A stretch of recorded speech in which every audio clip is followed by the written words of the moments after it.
AIची जादू आणि उद्याचे जग यावर आम्हाला मार्गदर्शन करावं. तर पूर्वी मी एक तुम्हाला विनंती करतो की आपले मोबाईल फोन्स कृपया सायलेंट मोडवर ठेवावे. सर. धन्यवाद. सर्वप्रथम गणेश मोफत वाचनालय आणि आपल्या सर्वांचे मी एक आभार मानतो की मला इथे बोलायला तुम्ही संधी दिलीत आणि मोठ्या संख्येने उपस्थित राहिलेले. माझी साधारण गेल्या 2-1 वर्षात 100 भाषणं झाली आहे आर्टिफिशियल इंटेलिजन्सवर आणि ती भाषणं आणि सगळी पॅक म्हणजे 500-1000 सगळीकडे कॉलेजमध्ये वेगवेगळ्या तालुक्यात जिल्ह्यात महाराष्ट्रभर जवळपास पिंजून काढला मी. हे माझं वैशिष्ट्य सांगत नाही मी. ह्याचं कारण असं की आर्टिफिशियल इंटेलिजन्सच्या विषयी लोकांच्या मनात भीती आणि कुतूहल या दोन्ही गोष्टी आहेत. रोज त्याच्याविषयी काहीतरी बातम्या येत आहेत, खऱ्या की खोट्या आपल्याला कळत नाही आहेत. हे AI काय भानगड आहे, अचानक कसं सुरू झालं, अमेरिकेत कसं सुरू झालं आणि गेल्या 5-7 वर्षात एकदम प्रचंड वेगाने का वाढायला लागलं ते त्याचा उलगडा मी करणार आहे. पण मुख्य म्हणजे ही जी भीती आणि कुतूहल आहे त्यामुळे मी खरं म्हणजे 73व्या वर्षी म्हणजे माझं आता 76 चालू आहे. मी 73व्या वर्षी हा विषय अगदी बेसिक्सपासून शिकून घेऊन त्याच्यावर 5 पुस्तकं लिहिली. त्यातलं आर्टिफिशियल इंटेलिजन्स, इंडस्ट्री 4.0, नंतर डेटा सायन्स, इन्फोटेक आणि स्टॅटिस्टिक्स हे सगळे आणलेले नाहीत मी.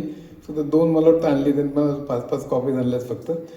पण अगदी 9वीतल्या मुलाला सुद्धा कळेल अशा तर लिहिलं पाहिजे याने मी पहिल्यांदा तो विषय समजून घेतला. कारण मला भयंकर जेव्हा कळत नाही तेव्हा मी शिकतो. लोक मला उगीच तज्ञ समजतात सगळ्या विषयातले. मी तज्ञमध्ये मुळीच नाही. पण तरीसुद्धा आत्ता माझी ओळख खूप चांगली करून दिली यांनी. खरं बऱ्याच विषयावर मी पुस्तकं 75 म्हणजे लिहून झाली. म्हणजे इंग्लिशमध्ये 4 झाली, म्हणजे operating systems, data communication networks, web technologies आणि डिमिस्टिफाईंग कम्प्युटर्स ही 500-700 पानी पुस्तकं लिहिली. इंग्लिशमधली टेक्स्टबुकच आहेत जवळपास. ते चायनीज आणि इतर भाषात भाषांतर झाली. आता चीन, जपान, कोरिया, तैवान सगळे मिळतात ती पुस्तकं. त्यानंतर मग मी वर्षाला 3-4 कोटीच्या ऑफर्स सोडून भारतात मराठी ही ज्ञानभाषा झाली पाहिजे म्हणून मी परत आलो. मग 75 पुस्तकं लिहिली. 10 सायकॉलॉजीवर, 6 बायोलॉजीवर. गणितात माझं पहिली ते IIT पर्यंत एकही मार्क गेला नाही गणितात. त्यामुळे मॅथमॅटिक्समध्ये 3 आहेत, म्हणजे गणिती नंबर्स आहे आणि स्टॅटिस्टिक्स आहे.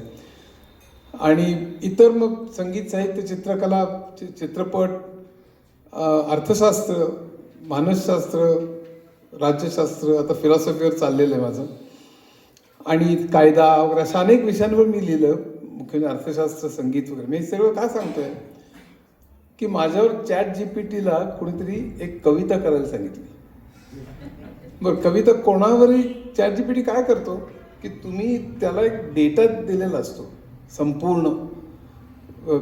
मला कळत आहे ना.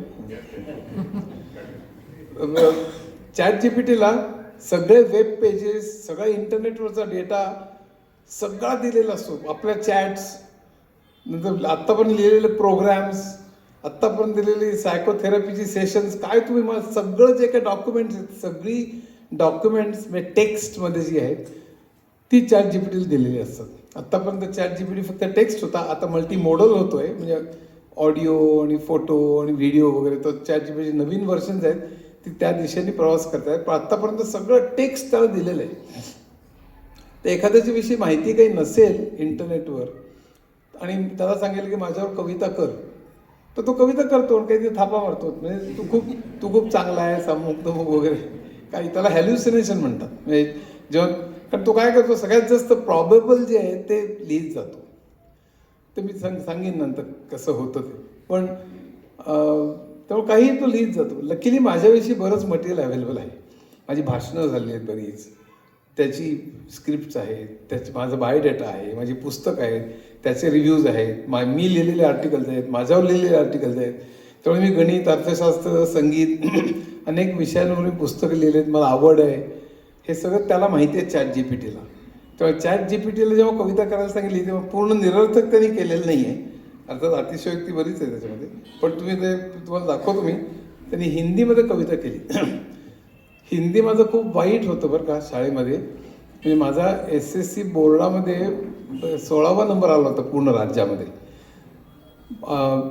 आणि नंतर युनिव्हर्सिटीत मग मी पहिला आलो होतो. तर युनिव्हर्सिटीत पहिले आलं तर IITच्या एंट्रन्सला तुम्हाला बसावं लागायचं नाही. ते JEE परीक्षा असते ना, त्याला तुम्हाला परीक्षेला बसावं लागायचं नाही, तुम्हाला डायरेक्ट ॲडमिशन होती. पण ते सोलापूरचं आमचं गाव इतकं मागासलेलं, कोणी सांगितलंच नाही मला. तर मी IITच्या एंट्रन्सला बसलो वेड्यासारखं. मला काही माहीत नव्हतं की आपल्याला बसण्याची गरज नाही म्हणून. बसतो मी. ऑल इंडियात कधी 22 काहीतरी आला. मग त्यावेळी केमिकल इंजिनियर सगळे लोक म्हणायचे, मला काही कळत नव्हतं, त्यामुळे तिकडे गेलो. पण लहानपणी जेव्हा बोर्डात 16वा आलो तेव्हा माझा पहिला नंबर 7 मार्कांनी गेला होता. पण मला हिंदीत 100पैकी 43 मार्क होते. आणि 50 जरी असते तरी मी पूर्ण सगळ्या विषयात म्हणजे पूर्ण राज्यात पहिला आलो असतो. त्याचं कारण हिंदीमध्ये मला वाक्प्रचार करायला सांगितला होता. तेव्हा मी असा वाक्प्रचार केला होता की मैं तुमको पुकार रहा था लेकिन तुम मेरी तरफ ढुंकी भी नहीं म्हणून. त्यामुळे मास्तराने पण बराच प्रयत्न केला, पण ते काही जमेना त्यांना. असं हिंदी सांगण्याचं कारण असं की माझ्या मित्राने जेव्हा माझा फॅन होतो त्याने माझ्यावर कविता करायला सांगितली, ती हिंदीत सांगितली. बघा आता कशी कविता ती. अच्युत गोडबोले ज्ञान का सागर, अच्युत गोडबोले नाम है बड़ा, शब्दों का जादू ज्ञान की धरा, विज्ञान हो या फिर संगीत की बात, हर विषय पर रखी अनोखी सौगात, बचपन में देखे थे मुश्किल हालात, फिर भी न मानी कभी कोई मात, मेहनत से खुद की राह बनाई, हर मुश्किल को मुस्कान में समाई, संगणक गणित अर्थशास्त्र गहरे, तेरी लेखनी के उजाले है तेरे, कठिन विषय भी सरल बने, तेरी किताबों से दीप जले, मराठी में तूने गढ़ा ज्ञान, हर पन्ने में है नई नई उडान वगैरे असं करत करत मग अच्युत गोडबोले सलाम तुझे, तेरे विचार तेरा नाम तुझे. आता हे ठीक आहे. तर गंमत अशी की ही कविता ChatGPTनी 3 सेकंदात केली. तुम्हाला माहिती आहे ChatGPT विचारलं की धाड सुरू होतो. कमाल बघा, त्या 2 किंवा 3 सेकंदात त्यांनी संपूर्ण माझ्याविषयी वाचून ते अनुप्रास अमुक तमुक करत तर कवितेमध्ये त्यांनी ते लिहून टाकलं. म्हणजे हे आणि किती 2-4 सेकंदात त्यांनी लिहून काढलं. ह्याचं आश्चर्य बघा. आता इथपर्यंत हे सगळं ठीक आहे, पण त्या पुढची गंमत तुम्हाला सांगतो मी. पुढची गंमत अशी आहे की त्यामुळे उद्याच्या जगात म्युझिक डिरेक्टर्स, संगीतकार, इन्स्ट्रुमेंटलिस्ट, म्युझिक स्टुडिओ चालवणारे लोक, या सगळ्यांचं काय होणार आहे मला माहीत नाही. हे तुम्ही ठरवा. कारण एकाने ह्याला चाल लावायला सांगितली आणि ती चाल पुढच्या 4 ते 5 सेकंदात. कल्पना करा, 4 ते 5 सेकंदात ही कविता त्याला दिल्यानंतर वाद्यरचना, त्याची चाल, तो आवाज, इंटरल्यूड्स म्हणजे 2 कडव्यांमधलं संगीत हे इतकं सुंदर आहे की ते माझ्यावर जर का ते करायला कोणाला म्युझिक स्टुडिओ बुक करून अरिजित सिंग किंवा पोपो काय कारण 1000 लोक आहेत त्यांना बुक करून माझ्यावरती असं गाणं करायला सांगितलं तर काही कोटी रुपये खर्च करावं लागतं. आज संगीत गाणं किती घेतात तुम्हाला माहिती आहे. आणि मी केवढा मोठा नक्कीच नाही की ज्याच्यावर कोटी रुपये खर्च करून असं गाणं कोणीतरी करेल म्हणून. पण 4 ते 5 सेकंदात एका टूलनी हे गाणं तयार केलं. ते गाणं ऐकवतो मी, बेशुद्ध पडलो. कारण 2025 मध्ये होत असेल तर 2030 साली काय होईल, 35 साली काय होईल, 40 साली काय होईल. गाणारे, वाजवणारे, संगीतकार, चाल देणारे, क्लासिकल म्युझिकचं काय होईल मी त्याच्याकडे नंतर सगळ्यात शेवटी येईन. पण या सगळ्या इन्स्ट्रुमेंटलिस्ट, म्युझिक स्टुडिओ यांचं भवितव्य काय मला माहीत नाही. हे तुम्ही ऐकल्यानंतर तुम्हीच ठरवा.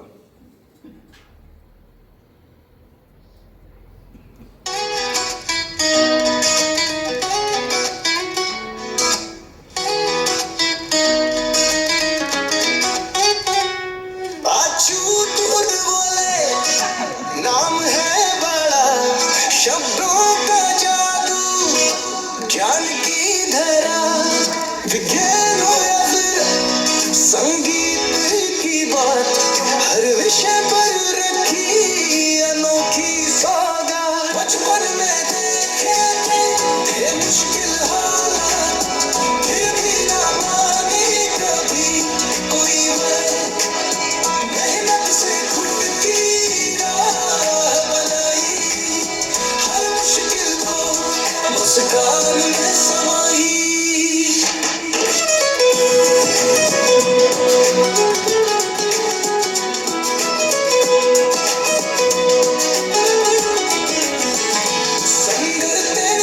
अर्थशास्त्र गहरे तेरी लेखनी के उजाले हैं तेरे, कठिन विषय भी सरल बने, तेरी किताबों से दीप जले। मराठी में तूने चढ़ा ज्ञान, हर पन्ने में है नई उड़ान, तूने जो बोए वो बीज मीन घेतले विचारों से जुड़े, समाज की चिंता हर पर्व सुलझा, शब्दों से दुनिया का नजरिया बदला, तेरी विरासत अमर रहेगी, हर दिल में रोशनी बहेगी। अछू तोड़ बोले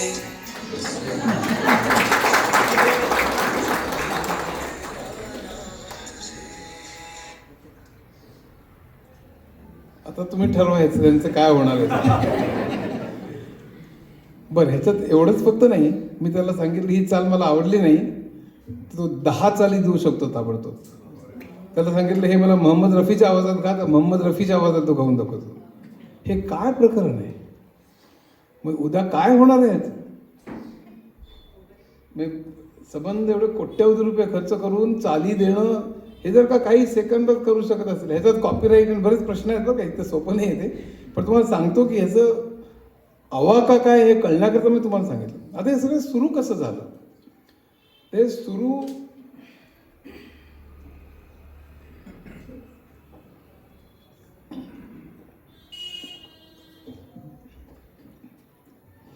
ॲलन ट्युरिंग नावाच्या माणसाने आर्टिफिशियल इंटेलिजन्सची कल्पना मांडली होती.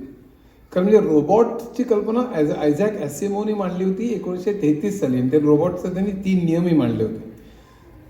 पण कृत्रिम बुद्धिमत्तेची खरी कल्पना पहिल्यांदा ॲलन ट्युरिंगने मांडली होती. त्याच्यावर एक सिनेमा पण निघाला होता, तुम्हाला माहिती आहे. पण AI हा शब्द जो निघाला तो 1956 साली डार्टमाउथ कॉन्फरन्समध्ये निघाला. अमेरिकेत डार्टमाउथमध्ये एक कॉन्फरन्स झाली होती. त्या कॉन्फरन्समध्ये सगळे लोक जमले होते आणि त्यावेळी लोकांना वाटलं की मशीन्स ही माणसासारखं काम करायला लागतील.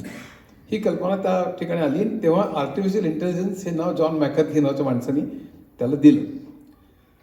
त्यावेळी कल्पना काय होती बघा, यंत्राने माणसासारखं, माणूस 2 तऱ्हेच्या गोष्टी करतो. एक म्हणजे फिजिकल, दुसरी इंटलेक्च्युअल. त्या फिजिकल गोष्टींमध्ये 2 भाग आहेत. एक म्हणजे मूवमेंट आणि दुसरी सेन्सेस. म्हणजे माणूस काय करतो, चालतो, पायऱ्या चढतो, रांगतो, सरपटतो, उड्या मारतो, डावीकडे वळतो, उजवीकडे वळतो, त्याला ॲक्सेस ऑफ हे म्हणतात. तर ह्या सगळ्या गोष्टी करता येणं, त्यातनं रोबोटिक्सची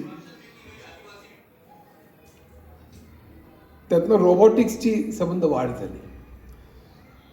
पण त्याकडे अतिशय स्लोली होत होती. अजूनही रोबोटिक्सची जेवढी प्रगती व्हायला पाहिजे तेवढी झालेली नाही आहे. पण तरीसुद्धा रोबोटिक्स आता खूपच पुढे गेलेले. आता ह्युमनॉइड रोबोट्स, तुम्ही सोफियाचं नाव ऐकलं असेल वगैरे. पण म्हणजे रोबोटनी चाललं पाहिजे, बोललं पाहिजे, पण त्यावेळी अतिशय कमी प्रमाणात त्यांचं हे होत.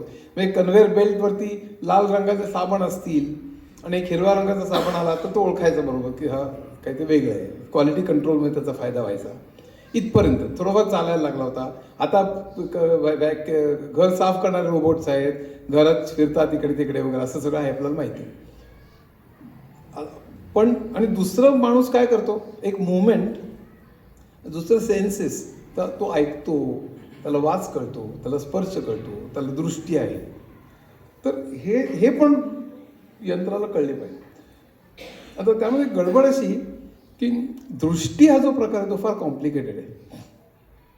म्हणजे माझ्या मनात नावाच्या पुस्तकामध्ये जेव्हा 30 पानं आहेत चक्क. म्हणजे आपण जेव्हा बघतो तेव्हा डोळ्यातनं फक्त कॅमेरा नसतो, तो कॅमेरा टिपू शकतो, पण त्या कॅमेऱ्याच्या नंतर मेंदूमध्ये जे काय होतं आपण ती गोष्ट साठवतो. पण ती मेंदू आपला गंमतशीर आहे त्याचं की समजा एखादी गोष्ट असेल तर त्या गोष्टीचं आकार, त्या गोष्टीवर होणारा आवाज, त्या गोष्टीचं नाव म्हणजे बाटली, नंतर त्या वगैरे त्याचं दृश्य, हे सगळं मेंदूच्या वेगवेगळ्या ठिकाणी साठवलं जातं. पुन्हा आपण बाटलीचा विचार करतो तर सगळ्या गोष्टी एकत्र येतात आणि आपल्या समोर प्रेझेंट केल्या जातात. ही फार गंमतशीर गोष्ट. पण त्यात मेंदूच्या स्ट्रक्चरमध्ये आपण शिरायला नको. प्रश्न काय आहे की आपण जेव्हा बघतो तेव्हा त्याचा स्मृतीशी काय संबंध आहे, त्याचा आपल्या विचारांची काय संबंध आहे, त्याच्या इतर गोष्टींची काय संबंध आहे, भावनांची काय संबंध आहे. एखादी गोष्ट बघितल्यानंतर आपला राग येतो, एखादी गोष्ट बघितल्यानंतर असं सगळं म्हणजे खूप कॉम्प्लिकेटेड गोष्ट आहे. ते फक्त कॅमेरा नाही येतो आपल्या, तर हे यंत्राला कसं कळू शकेल. तसंच दृष्टीचं सगळ्यात कॉम्प्लेक्स आहे, पण इतर सुद्धा ऐकणं, स्पर्श, वास, हे सगळं कसं. तर या दोन्ही गोष्टी म्हणजे फिजिकल गोष्टी झाल्या. तर रोबॉटिक्समध्ये प्रगती होत होती, सेन्सेसवरती सुद्धा काम चालू होतं, पण त्यातली प्रगती भयंकर मोठ्या प्रमाणावर होत नव्हती. आणखीन एक मनुष्य गोष्ट करतो ती म्हणजे इंटलेक्च्युअल. इंटलेक्च्युअल गोष्ट म्हणजे काय, विचार करणं, तर्क करणं, निष्कर्ष काढणं.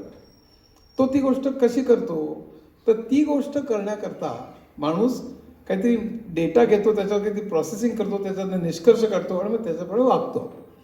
तर पहिल्यांदा लोकांना वाटलं की हे समजा दृष्टी, आपले सेन्सेसच जर का एवढे डेव्हलप झाले नसतील तर मशीन शिकणार कसं या जगातनं. तर मग त्यांच्या डोक्यात एक्सपर्ट सिस्टीम्सची कल्पना निघाली की आपण म्हणे आपल्याला जे ज्ञान आहे, म्हणजे इंजिनियर्स, डॉक्टर्स, वकील, ऑइल एक्सप्लोरेशनचे एक्सपर्ट्स, या सगळ्यांचं ज्ञान आपण कम्प्युटरमध्ये भरावं आणि नंतर कम्प्युटरला प्रश्न विचारावे आणि त्याने उत्तरं द्यावीत. मग तो कम्प्युटर एक्सपर्टसारखं काम करेल. डॉक्टर हा एक्सपर्ट आहे मेडिकलमधला, वकील कायद्यातला आहे, तसं. आता मग ते ज्ञान कसं भरायचं, तर ज्ञान आमचं सी, जावा वगैरे जे प्रोग्राम्स असायचे त्यावेळी ते प्रोलॉग वगैरे असायचे प्रोग्राम, आर्टिफिशियल इंटेलिजन्स करता प्रोलॉग नावाची भाषा वापरली जायची. पण त्यामध्ये इफ देन एल्सच्या स्टेटमेंटमध्ये ते ज्ञान भरायचं. आपलं डॉक्टर काम कसा करतो, आता असं काम करत नाही, तिथे डॉक्टर असेल ते मला मारायला उठतील, पण तसं करू नका. पण डॉक्टर कसं काम करतो, तो मला ताप आला तर डॉक्टर म्हणतो लाल गोळी घे, मला अंग दुखतं आहे तर तो म्हणतो हिरवी गोळी घे. असं करत नाहीत, पण किंवा ताप आला आणि अंग दुखतं आहे म्हटलं की तो पिवळी गोळी घे. आणि मग असं कर, मग आठवड्यानी मला परत ये, कसं वाटतंय ते, मला अजूनही बरं वाटत नाही म्हटल्यानंतर मग इंजेक्शन घे किंवा एक्सरे काढ किंवा ECG काढ वगैरे असं. मग सगळं इफ देन एल्स आहे बघा. If body ache then take yellow tablet, if fever then take green tablet, if fever and body ache then take this वगैरे. त्यानंतर if there is no improvement then take in ECG. म्हणजे सगळं जर का असं झालं असेल तर तसं, असं झालं तर तसं. इफ देन एल्सच्या स्टेटमेंटमध्ये जसं कम्प्युटर प्रोग्राममध्ये असतं तशा तऱ्हेने तो संबंध ज्ञान आपण त्या कम्प्युटरला द्यायचं. आणि मग एखादा पेशंटने तिथे जाऊन विचारायचं की माझं अंग दुखतं आहे, मग त्याने आपल्या सगळ्या स्टेटमेंटमध्ये जाऊन शोधायचं आणि म्हणायचं की ठीक आहे तू हिरवी गोळी घे. मग पुन्हा आठवड्याने यायचं की मला काही फरक पडलेला नाही, मग त्यांनी पुन्हा इथं काही केलं आणि फरक पडलेला नसेल तर मग एक्सरे काढा, मग तो त्या इन्स्ट्रक्शन्सप्रमाणे ॲडवाईस देईल. ही एक्सपर्ट सिस्टीमची कल्पना होती. पण ती सुद्धा फार काही पुढे जाईना. ह्याचं कारण असं की अनेक विकार वेगवेगळे निर्माण झाले, अनेक औषधं निर्माण झाली, अनेक टेस्ट्स निर्माण झाली. MRI निघालं, CT स्कॅन निघालं, FMRI निघालं, शेकडो तऱ्हेची ब्लड रिपोर्ट टेस्ट निघाले, शेकडो तरी एक्सरेज निघाले. हे सगळं सारखं अपडेट करावं लागायचं, सारखं बदलावं लागायचं प्रोग्राम. दर काय आठवड्यात नवीन काहीतरी औषध झालं किंवा जुनं बाद झालं की लगेच इफ देन एल्स मला सगळं बदलावं लागायचं. हे बदलणं जरा भयंकर अवघड झालं. त्यामुळे ज्ञान, ज्याला नॉलेज रिप्रेझेंटेशन नावाचा एक प्रकार असतो, त्याला वेगवेगळे डेटा स्ट्रक्चर्स लागतात, पण त्यात मी आता काही शिरत नाही. त्यावेळी आम्ही करायचो 80s मध्ये. पण ते नॉलेज रिप्रेझेंटेशन करून ते सगळं ज्ञान भरायचं आणि मग त्याला उत्तर विचारायची, हा त्यातला महत्त्वाचा इफ देन एल्सच्या स्वरूपातलं सगळं. ह्याला टॉप डाऊन अप्रोच म्हणतात किंवा सिम्बॉलिक अप्रोच म्हणतात, सिम्बॉलिक AI. पण ते फार काही यशस्वी झालं नाही. त्याचं कारण ते मेंटेन करायला इतकं बल्की व्हायला लागलं, त्यामुळे त्यातला उत्साह गेला त्यांचा. आर्टिफिशियल इंटेलिजन्सच्या ह्याच्यात बऱ्याच वेव्ह झाल्या, खूप प्रचंड त्यात उत्साह भरायचा. उत्साह भरल्यानंतर त्यामध्ये इन्व्हेस्टमेंट व्हायची, नवीन कंपन्या निघायच्या. आत्ता जसं AIचं वेळ लागलं लोकांना, तसं त्या काळात सुद्धा AI तर सगळी, म्हणजे जसं की रस्त्यावर सगळं मशीन चालायला लागेल त्या काळात 1960, 70, 80च्या दशकात AIचं खूप. पण नंतर एक्सपर्ट सिस्टममध्ये फार काही हे होणार, रोबोटिक्सचं प्रगती त्या मनाने फार मोठी होत नव्हती. त्यामुळे उत्साह मावळला आणि AI विंटर चालू झाला. म्हणजे AI मधला उत्साह कमी झाला आणि इन्व्हेस्टमेंट्स कमी झाल्या, अनेक कंपन्या बुडाल्या. आता AI मध्ये काही फार अर्थ नाही असं लोक म्हणायला लागले. मग इतर ॲप्लिकेशनमध्ये ते गर्क झाले. तरी AI मध्ये रिसर्च चालू होता. विशेषतः 2 गोष्टींमध्ये आर्टिफिशियल न्यूरल नेटवर्क, त्याच्याशी मी नंतर येणार आहे, आणि दुसरं म्हणजे नॅचरल लँग्वेज प्रोसेसिंग.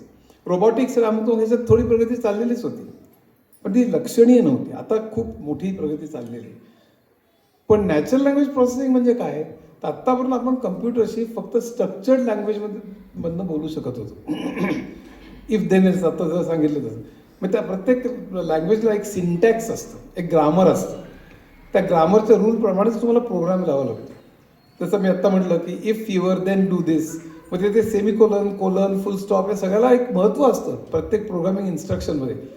आपण कसंही बोलू शकत नाही, पण नॅचरल लँग्वेज प्रोसेसमध्ये आपण कसंही बोलतो. आता हा कम्प्युटरच आहे बघा, ह्याच्यात प्रोसेसर आहे, ह्याच्यात इंटेलिजन्स आहे, पण आपण ह्याला सांगतो चक्क, आपण आपल्या मराठीतनं किंवा इंग्रजीतनं सांगतो की मी आत्ता तळेगावला आहे, मी अमुक मोफत वाचनालयात मी आहे इथे, आणि मला जवळच्या महाराष्ट्रीयन थाळी खायची किंवा पंजाबी रेस्टॉरंटमध्ये जायचं आहे, तर इथनं मला जवळात जवळ कुठलं रेस्टॉरंट आहे ते सांग. आता मी जे आत्ता बोललेलं जे आहे त्याचं टेक्स्टमध्ये रूपांतर पहिल्यांदा करणं, कळलं का? त्या टेक्स्टमध्ये रूपांतर करून त्याचं सर्च घेणं, म्हणजे GPS वगैरे वापरून मी कुठे आहे ते शोधणं, आणि त्यानंतर मग मी सर्च घेऊन माझ्या जवळचं कुठलं हॉटेल आहे ते गुगल मॅप्स आणि इतर अनेक टेक्नॉलॉजी वापरून ते शोधणं की जवळचं कुठलं रेस्टॉरंट आहे. त्यानंतर ते रेस्टॉरंटचं नाव करून तो टेक्स्टमधले आलेली उत्तर जे आहे त्याचं पण ऑडिओमध्ये रूपांतर करून मला ते सांगणं की अरे इथे हा शेरे पंजाब किंवा काय आमचं 5 मिनिटावर आहे, त्याचा तो मॅप पण काढून देईल कदाचित. हे सगळं आपण आपल्या भाषेत बोलू शकतो. तुम्ही कधी आता ChatGPTचं इन्स्ट्रक्शन तर मराठी भाषेत देता किंवा इंग्लिश भाषेत देता, तुम्ही स्ट्रक्चर लँग्वेजमध्ये देत नाही. इफ अमुक देन वगैरे आमच्या जावा, C++ सारखं लँग्वेजमध्ये आपण इन्स्ट्रक्शन देत नाही. ह्याला नॅचरल लँग्वेज प्रोसेसिंग म्हणतात. पूर्वी कम्प्युटरच्या भाषांमध्ये आम्ही प्रोग्राम लिहायचो तेव्हा त्या भाषा कंपाईल करावं लागायचं, कम्प्युटर कळतील अशा भाषेत त्याचं रूपांतर व्हावं लागायचं, मशीन लँग्वेजमध्ये त्याला म्हणतात. आणि मग ते कंपाईल करून ती रन करावी लागायची, मग ती एक्झिक्यूट केली की मग आम्हाला उत्तरं मिळायची. आता आपण चक्क हे त्यांच्या आपल्या भाषेमध्ये बोलतो.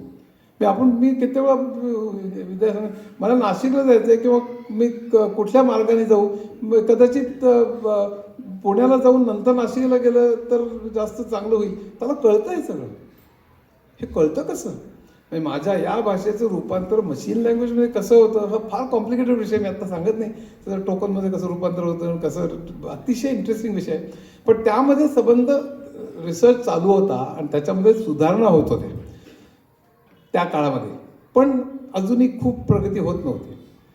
आणि मग AI विंटर चालू होता, लोकांचा उत्साह गेलेला होता. मग एकदा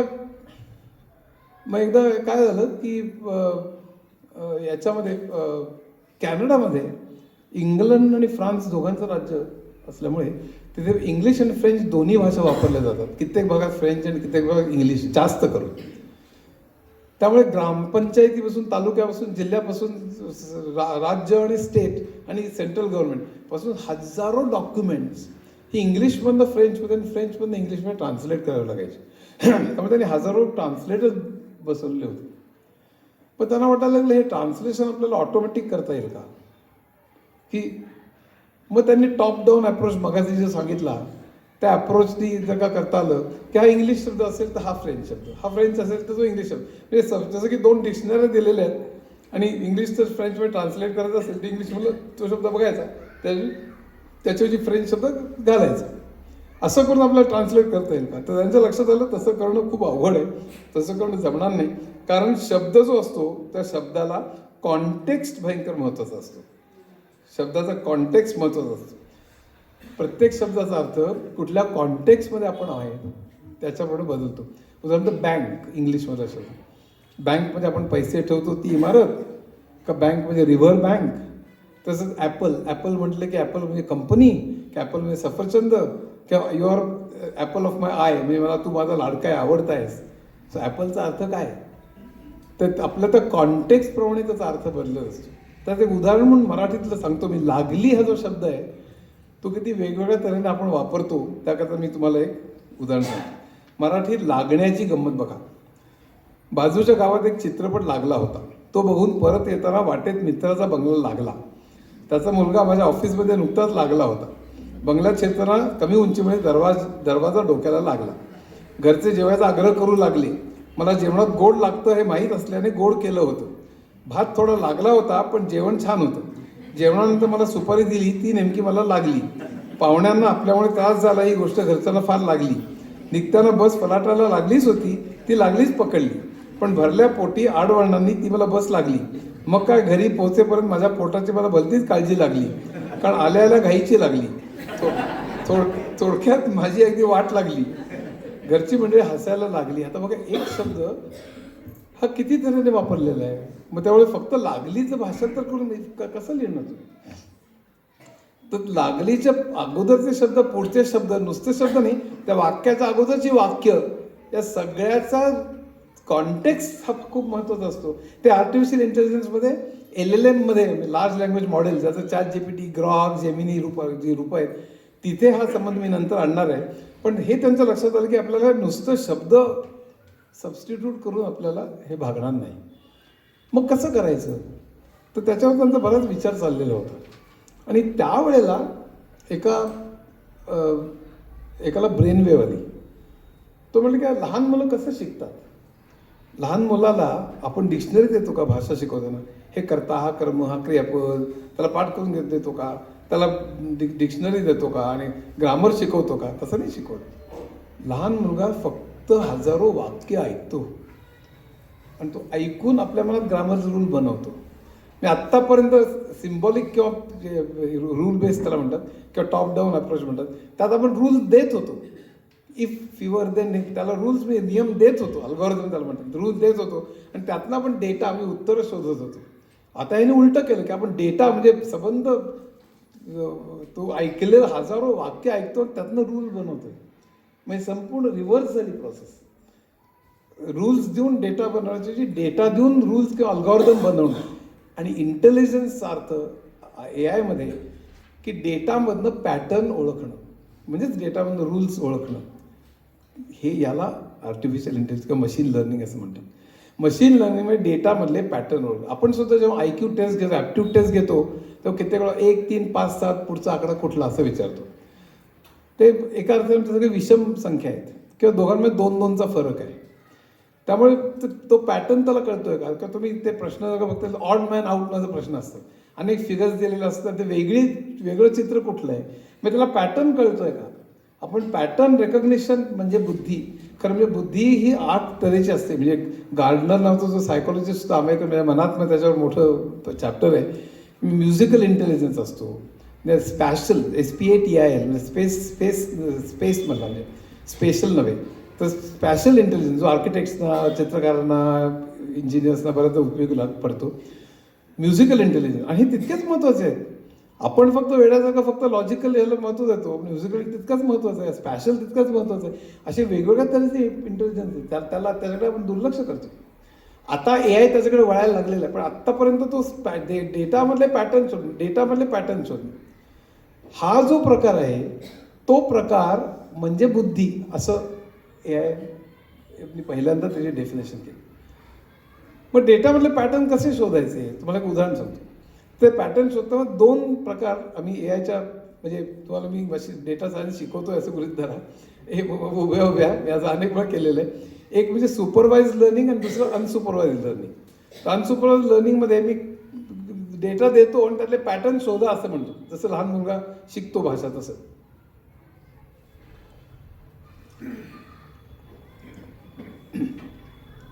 एक कल्पना करा की एका बँकेत 5000 कस्टमर्स आहेत आणि त्या कस्टमर्सचा सगळा डेटा आपण त्या सॉफ्टवेअरला दिला. तो डेटा म्हणजे त्याचं उंची, त्याचं वजन, सेक्स, त्याचं लग्न झालं आहे की नाही, त्याला किती मुलं आहेत, तो शिक्षण काय झालेलं आहे, तो पोस्ट ग्रॅज्युएट आहे का, तो MBA आहे का, त्याचा पगार किती आहे, उंची, वजन, काय जे काय सगळा डेटा असेल, तो सगळा डेटा प्रत्येक कस्टमरचा त्याला दिला आणि सांगितलं त्यातले संबंध शोध. आता संबंध शोधायला स्टॅटिस्टिक्समध्ये 2 गोष्टींचा संबंध शोधायला कोइफिशियंट ऑफ कोरिलेशन नावाची गोष्ट असते. ज्यांनी स्टॅटिस्टिक्स मॅथमॅटिक्स केले त्यांना माहीत असेल. तो कोइफिशियंट ऑफ 0 किंवा 1 असतो. 0 जर का असेल तर काही संबंध नाही, 1 असेल तर त्यात पूर्ण संबंध आहे. म्हणजे एक म्हणजे उदाहरण, स्मोकिंग आणि कॅन्सरचं प्रमाण, एखाद्याने स्मोकिंग केलं असेल तर कॅन्सर होण्याची शक्यता, असं केलं तर प्रमाण बरंच 90% 0.9 वगैरे होईल, म्हणजे 0.9. पण समजा आता दिलेल्या कस्टमर्समध्ये उंची आणि पगार ह्यांचा संबंध जर का आपण काढायला सांगितला तर काही संबंध येण्याचा काही प्रश्नच नाही आहे. अगदी दूर असा विचार केला तर उंची फारच कमी असेल तर त्याचा इन्फिरिटी कॉम्प्लेक्स येईल, त्यामुळे त्याचा परफॉर्मन्स चांगला नसेल म्हणून त्याचा पगार कमी असेल वगैरे, असं ते फार दूरचं होऊ शकेल, पण त्याला काही फार अर्थ नाही. तर उंची आणि पगाराचा जर का कोएफिशियंट काढला तर ते शून्याच्या जवळपास येईल, 0.01 0.02 वगैरे. पण त्याला मशीनला काही कळत नाही ना, तो वेगवेगळ्या गोष्टीतले संबंध जोडायला जातो. आणि नुसतं दोनच नाही, अनेक गोष्टीतला की उंची एवढी असेल पण वजन जास्त असेल तर पगार किती असेल, असं अनेक गोष्टींमध्ये संबंध जोडायला जातो. त्यामुळे त्याला चिक्कार प्रोसेसिंग लागतं. हे डेटा ॲनालिटिक्समध्ये येतं. आणि त्यानंतर त्यांनी समजा असा संबंध जोडला की ज्या कस्टमर्स आहेत ते जे ग्रॅज्युएट्स आहेत आणि त्यांना जे MBA आहेत आणि त्यांनी 3 वर्षाचा अनुभव आहे, त्यांना 3 वर्षाचा अनुभव आहे आणि MBA आहे, ती माणसं आणि ज्यांचा मिनिमम एवढा पगार आहे, ती माणसं मोटार गाडी घेण्याची शक्यता 95% आहे. हे म्हणल्यानंतर लगेच आपल्या सगळ्या कस्टमर्समधले जे MBA जे अशा सगळ्या कस्टमर्सचे मोबाईल नंबर घेऊन कॉल सेंटरला देतात. कॉल सेंटर आम्हाला फोन करत बसतात, कार लोन हवं आहे का, कार लोन हवं आहे का, कार लोन. हे असं तर होतं आहे. 5,000 लोकांना फोन करण्याचे 200 लोकांना केलं जातं. याला डेटा ॲनालिटिक्स म्हणतात. हा मशीन लर्निंगचाच भाग आहे. मशीन म्हटलं पॅटर्न शोधणं, डेटामधले पॅटर्न शोधणं म्हणजे बुद्धी. ते कृत्रिम तऱ्हेने आपण करतोय, नॅचरल तऱ्हेने आपण मेंदूत करत असतो. हे कृत्रिम तऱ्हेने म्हणून त्याला आर्टिफिशियल इंटेलिजन्स म्हणतात. एवढंच त्याचं. आता याच्यामध्ये हा अनसुपरवाइज लर्निंग झाला, म्हणजे आपण काय कशा करता का तो सांगितलेलं नसतं, तो आपला शोध असं सांगितलेलं असतं. आता सुपरवाइज लर्निंग म्हणजे काय, तर सुपरवाइज म्हणजे मला काय शोधायचं हे सांगितलेलं असतं किंवा मला काय तुला शिकवायचं हे सांगितलेलं असतं. उदाहरण सांगतो की मला आपला मेंदू तरी कसा काम करतो, तर मेंदूत कोट्यावधी न्यूरॉन्स असतात. न्यूरॉन म्हणजे मेंदूचा सेल, मेंदूची पेशी सगळ्यात लहान. या सगळ्या अशा कोट्यावधी पेशी एकमेकाला जोडलेल्या असतात. खरं जोडलेल्या नसतात, त्यांच्यामध्ये सिनॅप्स जी फट असते, पण त्यात आपण सध्या शरीराला नको. आता गृहीत धरा की सगळ्या जोडलेल्या असतात आणि त्या एकमेकाला संदेश पाठवत असतात. इलेक्ट्रोकेमिकल संदेश असतात ते, पण ते न्यूरो ट्रान्समिटर त्याला म्हणतात. पण मुख्य म्हणजे काय की या संदेशांच्या मार्फत आपली मेमरी होते, आपल्या भावना होतात, आपलं सगळं होतं. तर न्यूरो ट्रान्समिटरच्या यांनी किंवा आपल्या त्या न्यूरॉन्सच्या मधनं संदेश जे जातात एकमेकांना जोडलेले, त्यातनं हे सगळं होत असतं. अशी कल्पना करा की जसं की आपल्या मेंदूमध्ये न्यूरॉन्सच्या अनेक पातळ्या आहेत. प्रत्येक पातळीवर हजारो न्यूरॉन्स आहेत. प्रत्येक पातळीवर हजारो न्यूरॉन्स आहेत. अशा अनेक पातळ्या आहेत आणि कुठल्याही पातळीवरचा प्रत्येक न्यूरॉन हा त्याच्या अगोदरच्या पातळीवरच्या सगळ्या प्रत्येक न्यूरॉनशी जोडलेला आहे आणि त्या पुढच्याही पातळीवरचा प्रत्येक न्यूरॉनशी जोडलेला आहे. म्हणजे कुठल्याही पातळीवरचा प्रत्येक न्यूरॉन पुढच्या आणि पातळीवरच्या प्रत्येक न्यूरॉनला संदेश पाठवू शकतो आणि मागच्याही पातळीवरच्या प्रत्येक न्यूरॉनकडनं त्याला संदेश मिळू शकतो. अशा तऱ्हेने ते सगळे न्यूरॉन जोडलेले आहेत असं कल्पना करा. तर आपला मेंदू काम कसं करतो एक उदाहरण म्हणून सांगतो. प्रत्यक्ष असं काम करत नाही, वेगळं आहे, पण ते एक आपल्याला कळावं म्हणून. समजा आपल्याला हे म्हणजे आपण वस्तू ओळखतो. हे कशी वस्तू ओळखतो, उदाहरणार्थ पहिली पातळी जी आहे ती काहीतरी आहे हे शोधते. आता काहीतरी आहे आणि काहीतरी नाही, म्हणजे काहीच नाही, ह्याचाच फरक काय आहे. काहीच जर का नसेल तर इथे पूर्ण पोकळी आहे. काहीतरी आहे म्हणजे एजेस, त्याला कडा म्हणतात. कुठली गोष्ट आहे म्हणजे त्याच्या कडांवरून आपल्याला काहीतरी आहे असं कळतं बघा. काही जर नसेल तर इथे कडच नसेल, सगळं पूर्ण युनिफॉर्म असेल तर कड नसेल, एज ज्याला म्हणतो आपण नसेल. तर त्यामुळे पहिली पातळी काहीतरी आहे असं शोधते. मग दुसरी पातळी ते हलतंय का, उडतंय का, सरपटतंय का स्थिर आहे. मग तिसरी पातळी निर्जीव आहे का सजीव आहे. मग समजा सजीव असेल आणि उडत असेल तर मग तो पंख कसे आहेत, त्या पुढची पातळी चोच कशी आहे, त्या पुढची पातळी, असं करत करत सगळ्यात शेवटी हा पोपट आहे असं म्हणतो. किंवा ती निर्जीव आहे असं म्हणलं तर त्याचा आकार बघेल, मग ते आणखी पारदर्शक आहे का, मग ते कशाने बनलेली आहे मग वगैरे असं बघत सगळ्यात शेवटी पातळी ही हा प्लास्टिकचं हे ग्लास नाही, प्लास्टिकची बाटली आहे असं आहे. अशा तऱ्हेने आपण वस्तू ओळखतो. असं एक मॉडेल म्हणून तुम्ही लक्षात घ्या. आता अशा तऱ्हेचं आपल्याला मॉडेल निर्माण करता येईल का कृत्रिम तऱ्हेने, म्हणून तिथनं आर्टिफिशियल न्यूरल नेटवर्कची कल्पना निघाली. ती खरं पूर्वीच निघाली होती, मगाशी जसं सांगितलं तसं त्याच्यावर काम चालू होतं. पण ANN, त्याला ANN असं म्हणतात. मग असं कल्पना करा की एका न्यूरल नेटवर्क त्याला म्हणतात, एका पातळीवरती हजारो न्यूरॉन्स आहेत, ते पुढच्या पातळीवर सुद्धा हजर होईल, त्या पुढच्याही हजर होईल. मागाशी सांगितलं तसं प्रत्येक पातळीवरचा प्रत्येक न्यूरॉन त्या पुढच्या पातळीवरच्या प्रत्येक न्यूरॉनशी जोडलेला आहे, त्याच्या अलीकडल्या न्यूरॉनशी प्रत्येक पातळीवरच्या प्रत्येक न्यूरॉनशी जोडलेला आहे. आता न्यूरॉन म्हणजे काय, आर्टिफिशियल न्यूरॉन म्हणजे काय ते मला विचारू नका. जसं बीट म्हणजे 0 आणि 1 फक्त 2 व्हॅल्यूज असतात, पण बीट म्हणजे काय, मॅग्नेट आहे का फ्लिप फ्लॉप आहे ते जाऊ दे. तसंच न्यूरॉन म्हणजे हार्डवेअरमध्ये किंवा सॉफ्टवेअरमध्ये न्यूरॉन म्हणजे कसा रिप्रेझेंट करायचा त्याकडे लक्ष देऊ नका. सध्या न्यूरॉन नावाची गोष्ट असते आणि ती अशा तऱ्हेने जोडलेली असते कृत्रिम तऱ्हेने, असं लक्षात घ्या. त्याला ANN असं म्हणतात. आता अशा अनेक पातळ्यांचं आपण जर का न्यूरल नेटवर्क तयार केलं आणि त्या न्यूरल नेटवर्कच्या समोर समजा आपण त्याला मांजराचं चित्र दाखवलं आणि आपल्याला माहिती आहे की आपण मांजराचं चित्र दाखवलेलं आहे, आपल्याला माहिती आहे की आपण मांजराचं चित्र दाखवलं आहे म्हणून त्याला सुपरवाइज लर्निंग म्हणतात, त्याला लेबल म्हणतात. तर टेक्निकल भाषेत जायला नको, पण त्याला मांजराचं चित्र दाखवलं आणि त्याला सांगितलं तू आता ओळख. जसं आपण बाटली ओळखली मगाशी सांगितलं, तर प्रत्येक पातळी काहीतरी कन्क्लुजन काढते आणि ते किती महत्त्वाचं आहे ते दुसऱ्या पातळीला सांगतात, त्याला वेट असं म्हणतात. वेट दुसऱ्या पातळीला सांगतात, दुसरी पातळी पुन्हा काहीतरी कन्क्लुजन करते, त्यात कुठल्या तरी वेट ती पुढच्या पातळीला देते. असं करत करत करत करत सगळ्यात शेवटली पातळी काहीतरी कन्क्लुजन काढते. आता समजा मांजराचं चित्र दाखवलं, हे मी केवळ एक आपल्याला कळावं म्हणून सांगतो. प्रत्यक्षात ते वेगळ्या लेवलला होते, पिक्सेलच्या लेवलवर होतं, पण असं गृहीत धरा की पहिली पातळी फक्त पायांकडे बघते की त्याला 4 पाय आहेत. मग 4 पायात म्हणल्यानंतर तो काही प्रॉबॅबिलिटीज काढतो. तो हत्ती असण्याची शक्यता 20%, माकड असण्याची शक्यता अमुक आहे, त्याचे अमुक वगैरे असं सगळं. कुत्रा असण्याची शक्यता एवढी, मांजर असण्याची शक्यता 20%.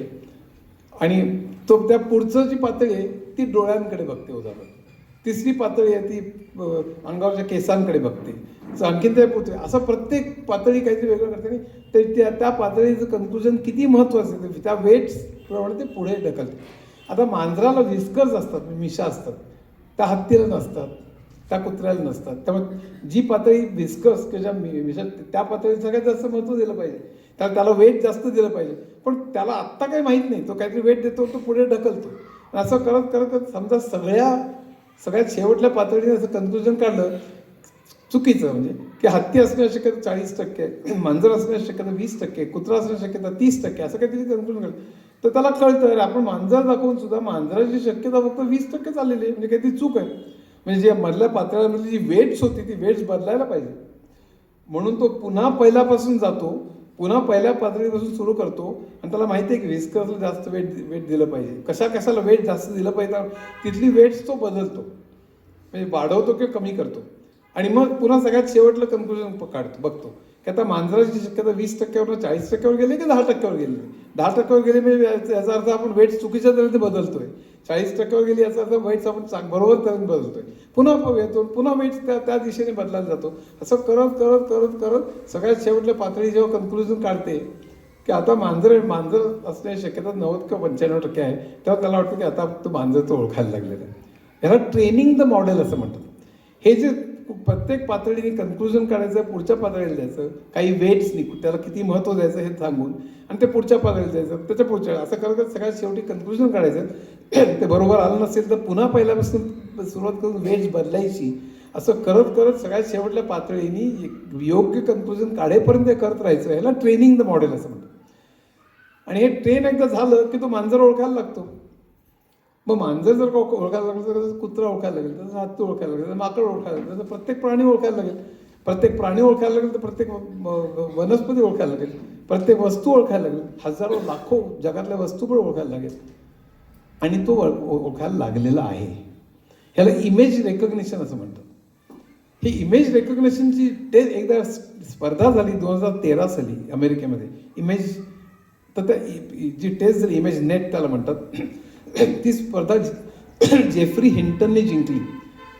तर जेफ्री हिंटनने सर ह्याला बॅक प्रॉपोगेशन मी आत्ता सांगितलं तसं की काढत काढत सगळ्यात शेवटला त्यांनी कन्क्लुजन काढायचं, नाही बरोबर तर पुन्हा पहिला जाऊन वेट्स बदलायची आणि पुन्हा ह्या अल्गोरिदमला बॅक प्रॉपोगेशन अल्गोरिदम म्हणतात. हे सगळे मशीन लर्निंग AI इंजिनियर सगळे शिकतात बरं काय. ते ह्या बॅक प्रॉपोगेशन अल्गोरिदम शोधून काढल्याबद्दल किंवा मांडल्याबद्दल जेफ्री हिंटनला फिजिक्सचं नोबेल प्राईज मिळालं गेला 3 वर्षापूर्वी.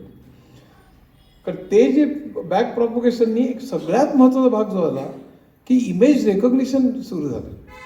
आणि ह्या ज्या पातळ्या आहेत या पातळ्यांची संख्या जेव्हा जास्त असते तेव्हा त्याला डीप लर्निंग म्हणतात.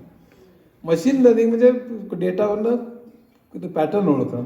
इथे जो आपण मांजराचा पॅटर्नच ओळखत असतो, त्या मिशा डोळे आपण सगळ्या एकंदर चित्रातलं पॅटर्न काय ओळखून आपण मांजर ओळखत असतो शेवटी. हत्ती म्हणलं की सोंड, म्हणजे त्या चित्रातलं काय दिसतं ह्या पॅटर्नवरून आपण ओळखत असतो. फक्त त्यात फॅक्टर्स बरेच असतात, पाय सोंड अमुक तमुक वगैरे. तर या अल्टिमेटली पॅटर्न रेकग्नेशन म्हणजे मांजर पण म्हणजे मशीन लर्निंग. पण त्यात लेवल्सचं खूप झालं न्यूरॉन्सच्या पातळ्या, तर त्याला डीप लर्निंग म्हणतात. पण डीप लर्निंग मशीन लर्निंगचाच भाग झाला आणि त्यांनी धुमाकूळ सुरू झाला. कारण एकदा इमेज रेकग्नाईज करायला लागल्यानंतर मग समजा कॅन्सर, माउथ कॅन्सर झालेले 1000 पेशंटची तोंड दाखवलं त्यांना आणि 1001वं चित्र त्याला दाखवलं की तो माउथ कॅन्सर झाला ओळखायला लागला. पण कॅन्सरमध्ये कुठल्याही याच्यामध्ये फक्त फोटो की चित्र नसतं, ब्लड रिपोर्ट्स असतात, त्यात एक्सरे असतो, तर CT स्कॅन असतं, तर सगळं भारी. पण लकीली सगळे आता डिजिटल आहे. त्यामुळे एखादा विकार जर का ओळखायचा झाला तर पुन्हा हे ट्रेनिंग देऊन, समजा कोलायटिस किंवा इतर कुठलाही विकार, कुठल्या तरी विकारामध्ये समजा ब्लडची हिमोग्लोबिनची लेवल एवढी असते, ECGमध्ये अमुक काहीतरी स्पाईक इथे असतो, एक्सरेमध्ये इथे काहीतरी पॅच असतो. आता त्याला हे सगळे रिपोर्ट जर का दिले आणि त्याला हा विकार ओळखायला सांगायला लागलं, असे 1000 लोकांचे रिपोर्ट्स दिले, 1000 लाख लोकांचे रिपोर्ट्स दिले आणि त्याला प्रत्येक वेळेला त्याला ट्रेन करत गेलं, तोपर्यंत वेगळा काहीतरी सांगेल. त्याला सांगायचं नाही तू ब्लडचं हे बघत नाही आहेस, त्याला तू महत्त्व देत नाहीस, ते वेट बदलायला पाहिजे, किंवा तू एक्सरेमधला त्या पॅचकडे बघत नाही आहेस, त्याचं वेट बदलायला. असं करत करत त्याला ट्रेन करून तो रोग ओळखायला शिकवलं. आणि असे 500 रोग त्याला ओळखायला शिकवले आपण, हजारो पेशंट्सचे रिपोर्ट्स दाखवून. तुमचं कल्पना लक्षात आली असेल साधारण. तर डायग्नोसिसचा प्रश्नच सुटला. उद्याच्या जगात डॉक्टर्सचं डायग्नोसिस हा प्रकार जवळपास जाणार आहे. म्हणजे काय, डॉक्टर्स नुसते हात हलवत बसतील का? मुळीच नाही. डॉक्टरांची गरज नक्कीच राहणार आणि मी सगळं AI करावं आणि माणसाने काहीच करू नये या मताचा मुळीच नाही आहे. पण डॉक्टरांचं काम खूप, AI प्लस माणूस हे जे पोटंट टूल बनणार आहे. आज जे माणसाला डायग्नोसिस करतात त्यातली 90, 95, 98% आज सुद्धा AI केलेलं डायग्नोसिस आहे, ते मशीननी केलेलं आहे. ते प्रत्यक्ष माणसांनी अतिशय तज्ज्ञ डॉक्टरांनी केलेलं डायग्नोसिसच्या इक्विव्हॅलंट किंवा जास्त चांगलं आलेलं आहे अनेक विकारांमध्ये. आत्ता 2025मध्ये 2030पर्यंत तर आणखीन डेटा दिलेला असेल, लाखो विकारांचा डेटा दिलेला असेल. म्हणजे सुंदर पिचाईनी, तर सुंदर पिचाई नाव ऐकलं असेल तुम्ही, गुगलचा CEO, गुगल अल्फाबेट. तर त्याने एक बंदाट प्रयोग केला. साऊथ इंडियामध्ये हजारो पेशंट्स घेतले आणि ज्येष्ठ नागरिकांचे, आणि डोळ्याचे रेटिनाचे त्याने स्कॅन्स घेतले आणि दर 6 महिने किंवा 3 महिने त्यांची प्रगती काय झाली, कोणाला काय विकार झालेला आहे, पुन्हा स्कॅन घ्यायचा काय विकार झालेला आहे. आणि हा सगळा मोठा डेटा, लाखो बाईट्सचा, म्हणजे तर प्रत्येक 3-3, 6-6 महिन्यांनी हजारो पेशंट्सचा डेटा, त्यांचे स्कॅन्स आणि त्याला काय काय विकार झालेले आहेत, ह्या सगळ्या डेटावरनं पॅटर्न्स तरी शोधले. आणि आता तुम्ही समजा एखाद्या माणसाचं डोळ्याचं स्कॅन तुम्ही दिलात की तो प्रेडिक्ट करू शकतो की याला 2 वर्षांनी हार्ट अटॅक येणार आहे म्हणून, किंवा काय होणार आहे म्हणून. म्हणजे उद्याच्या जगात, तेच तुम्हाला सांगतो की आता उद्याच हे फक्त रेटिनावरनं, म्हणजे उद्याच्या जगात त्याला काही ब्लड रिपोर्ट हे सगळे दिले, एखाद्या माणसाचे सगळे रिपोर्ट दिले आणि आणखीन जिनोम म्हणजे जेनेटिक कोड सुद्धा दिलं तर आणखीन सगळंच तो पुढचं सगळं भवितव्य सांगू शकेल अशी परिस्थिती आहे सध्या. तर आता हे जे सगळं आहे त्यामुळे, आणि एकदा इमेज रेकग्नाईज झाल्यामुळे आता ड्रायव्हरलेस कार्स, ड्रायव्हर शिवाय गाड्या सध्या सॅन फ्रान्सिस्को चीनमध्ये चिकन ड्रायव्हरलेस कार्स आहेत, तुम्हाला माहिती असेलच. तुम्ही नुसतं हे करायचं की ड्रायव्हर शिवाय गाडी येऊन तुमच्या समोर उभी राहते, तुम्ही कुठे जायचं तर सांगायचं, तिथे जाते आणि तुम्ही नंतर हे केलं की लगेच तुम्ही पैसे भरलेत की सगळं होतं. तर या सगळ्यामध्ये बेसिकली ड्रायव्हरलेस कार काम कशी करते, समोर दगड आलं तर कळायला पाहिजे ना, पोलीस आलं तर कळायला पाहिजे, सिग्नल ओळखतं. हे इमेज रेकग्निशन शक्य नसतं तर ड्रायव्हरलेस कार शक्यच झाली नसते. आता समोर दगड आल्यानंतर कुठलं ते सेन्सरला ते कळणं आणि कळल्यानंतर ब्रेक लावणं, दिस इज मायनर, म्हणजे टेक्निकली इतकं फार इंटलेक्च्युअल फार काही मोठी गोष्ट नाही. पण इमेजमुळे आणखीन, मग तुमचं बुकिंग करताना तुम्ही जर का तुमच्या फोटोसकट बुकिंग केलं की तुम्ही विमानामध्ये डायरेक्टली जाऊ शकता, तुम्ही हॉटेलमध्ये डायरेक्टली चेक इन बिकिन काही नाही, सगळं झालं तर तुम्ही डायरेक्टली तुमच्या खोलीमध्ये जाऊ शकता आणि खोलीचा वरचा कॅमेरा फोटो घेतो, तुम्हीच आहात की नाही बघतो आणि दार उघडतो. किंवा हजारो गुन्हेगारांचे फोटो जर का उद्याच्या स्मार्ट CCTVला दिले, CCTVला कनेक्ट केले आणि हजारो गुन्हेगारांचे, भारतातल्या सगळ्या गुन्हेगारांचे फोटोज ते स्कॅन केले, प्रत्येक सिग्नलपाशी माणसं चालत असलेली, मांजर, मी मगाशी मांजर ओळखायचं सांगत होतो, म्हणजे डीप लर्निंगचा प्रयोग सुरू झालेला आहे. पण वरती नाही येणार ना. पण तर मुख्य म्हणजे काय की त्या CCTVला जर का कोणी चालत, कोणी सायकलवरनं, कोणी स्कूटरवरनं, कोणी गाडीमध्ये असेल तर तो झटकन सगळे चेहरे स्कॅन करेल. आपल्याकडल्या हजारो गुन्हेगारांची तो मॅच करते सो फास्ट. म्हणजे त्याला कळेल की लाल रंग घातला, अर्धा हाफ शर्ट घातलेला, मोटरसायकलवर त्यांनी 3 वर्षापूर्वी अमुक गुन्हा केलेला आहे आणि तो ताबडतोब पुढच्या सिग्नलला कळेल की हा जो मनुष्य त्यांनी गुन्हा केला आणि तो तुरुंग फोडून बाहेर आलेला किंवा काय असेल आणि त्याला पुढच्या सिग्नलपाशी पकडलं जाईल. आता हा जो image recognition was a revolution. त्यामुळे मेडिकल फील्डमध्ये आणि सगळ्याच फील्डमध्ये एकदम भराभर IoTमध्ये उदाहरण देतो. म्हणजे रेफ्रिजरेटरमध्ये तो तुम्ही फोटो जर का दिलात तर त्या फोटोमधले तो वस्तू ओळखायला म्हणजे तुम्ही फोटोमध्ये एक सफरचंद, एक पंखा आणतो तर त्या आता सगळे इमेजेस तो रेकग्नाइज करायला लागल्यामुळे तर सगळ्यामधले ते वस्तू ओळखायला लागले की या चित्रामध्ये एक पंखा आहे, एक हे आहे, एक असं जर ओळखायला लागलं तो.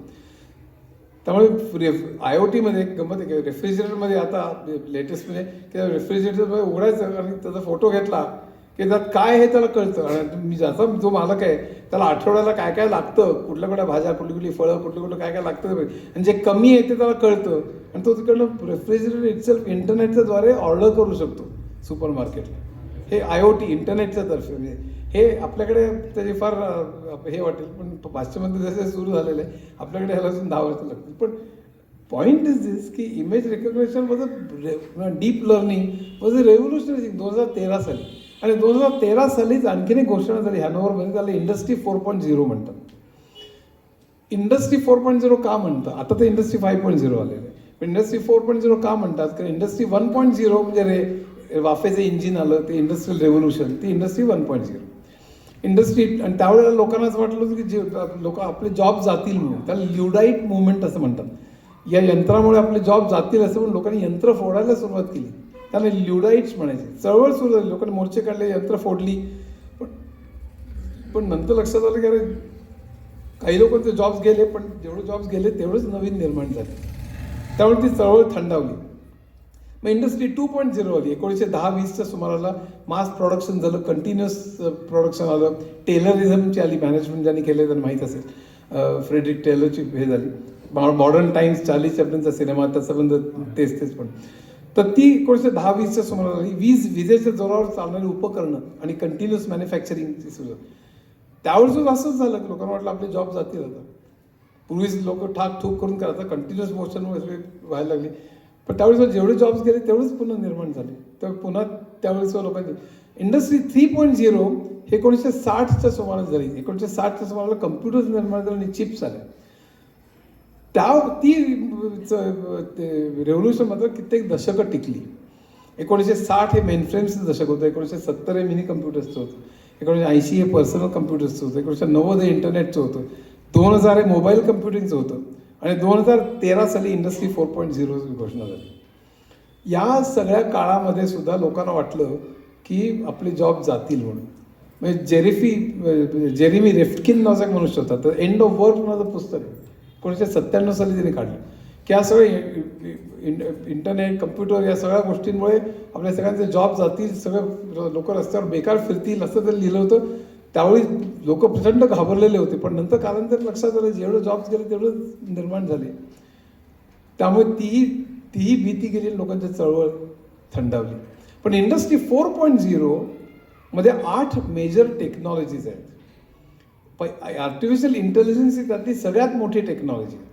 त्याच्या खालोखाल IoT आणि IIoT म्हणजे इंटरनेट ऑफ थिंग्स आणि इंडस्ट्रियल इंटरनेट ऑफ थिंग्स. त्यानंतर म्हणजे आपल्या घरातली सगळी इक्विपमेंट जे आहे, घरातली रेफ्रिजरेटर, AC, मायक्रोवेव्ह, ही सगळी स्मार्ट बनतील आणि त्यानंतर ती सगळी एकमेकांची इंटरनेटच्या तर्फे बोलतील, अशी जी कल्पना निघाली त्याला IoT म्हणतात. इंडस्ट्रियल IoT म्हणजे वेगवेगळे कारखान्यातले वेगवेगळी यंत्र एकमेकांची बोलतील आणि इंटरनेटच्या तर्फे आपल्या संदेश पाठवतील, राउटिंग करतील, शेड्युलिंग करतील वगैरे, आपला मेंटेनन्स केव्हा आहे ते कळवतील, असे अनेक ते IIoT सुरू. या गेल्या रविवारीच माझा सप्तरंग सकाळमध्ये स्मार्ट कारखान्यांवरती लेख आहे, तर उद्या जो रविवार आहे तर स्मार्ट सिटीजवरती लेख आहे. तर हे जे IoT दुसरं. तिसरं 3D प्रिंटिंग नावाचं तंत्रज्ञान आहे इंडस्ट्री 4.0 मध्ये.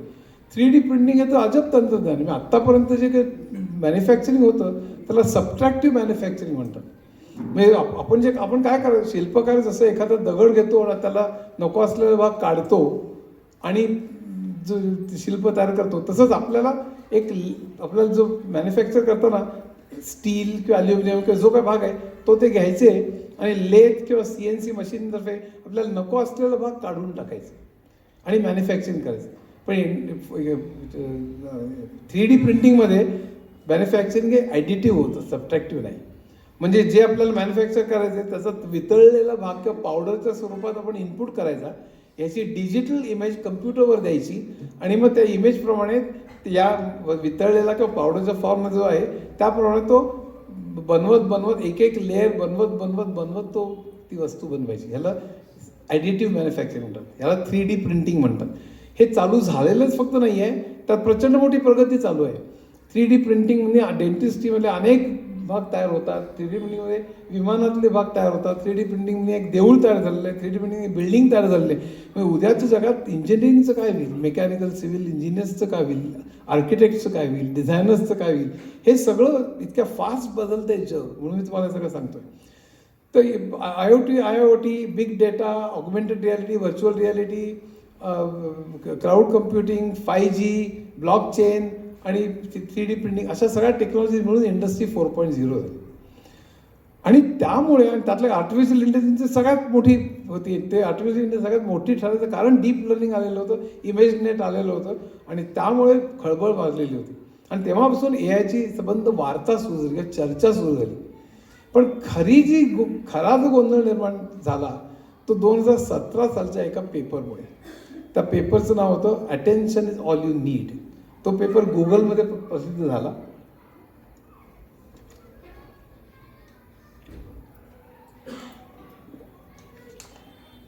पण प्रत्यक्ष गुगलने त्याचा फायदा उचलला नाही. त्यामध्ये त्यांनी असं त्याच्याचवरनं लार्ज लँग्वेज मॉडेल नावाचं एक निघालं, ज्याचा ChatGPT, ग्रॉक, जेमिनी वगैरे तुम्ही नावं ऐकले असतील. हे सगळी रूपं म्हणजे लार्ज लँग्वेज मॉडेलची रूपं आहे. ते ट्रान्सफॉर्मर नावाच्या आर्किटेक्चरवरती अवलंबून आहे. पण मी ते कसं चालतं एवढं थोडक्यात सांगतो. म्हणजे मला डिमिस्टिफाय करायला आवडतं. लोक नुसते शब्द आपल्याला फेकतात, पण ते कसं चालतं हे कळलं की अरे फार काय अवघड नाही आहे, तुम्हाला त्यात शिरून आपण आणखीन वाचावं असं वाटावं म्हणून मी हे सगळं उपद्व्याप करतो खरं. तर लार्ज लँग्वेज मॉडेल कसं चालतं, तर आपल्याला लाखो म्हणजे संबंध विकिपीडिया, हजारो लाखो कादंबऱ्या, हजारो लाखो चॅट्स आपले सगळ्यांचे सगळं त्याला फीड केलेलं आहे. तर आपण टाईप करत असताना पुढचा शब्द सुचवणं त्याला म्हणतात. पुढचं एक शब्द सुचवणं त्याला काय म्हणतात आपण, नाही प्रश्न विचारणार नाही, पुढचा शब्द त्याला एनिवे हां प्रेडिक्टिव्ह असतं ते. पण नाही मी समजा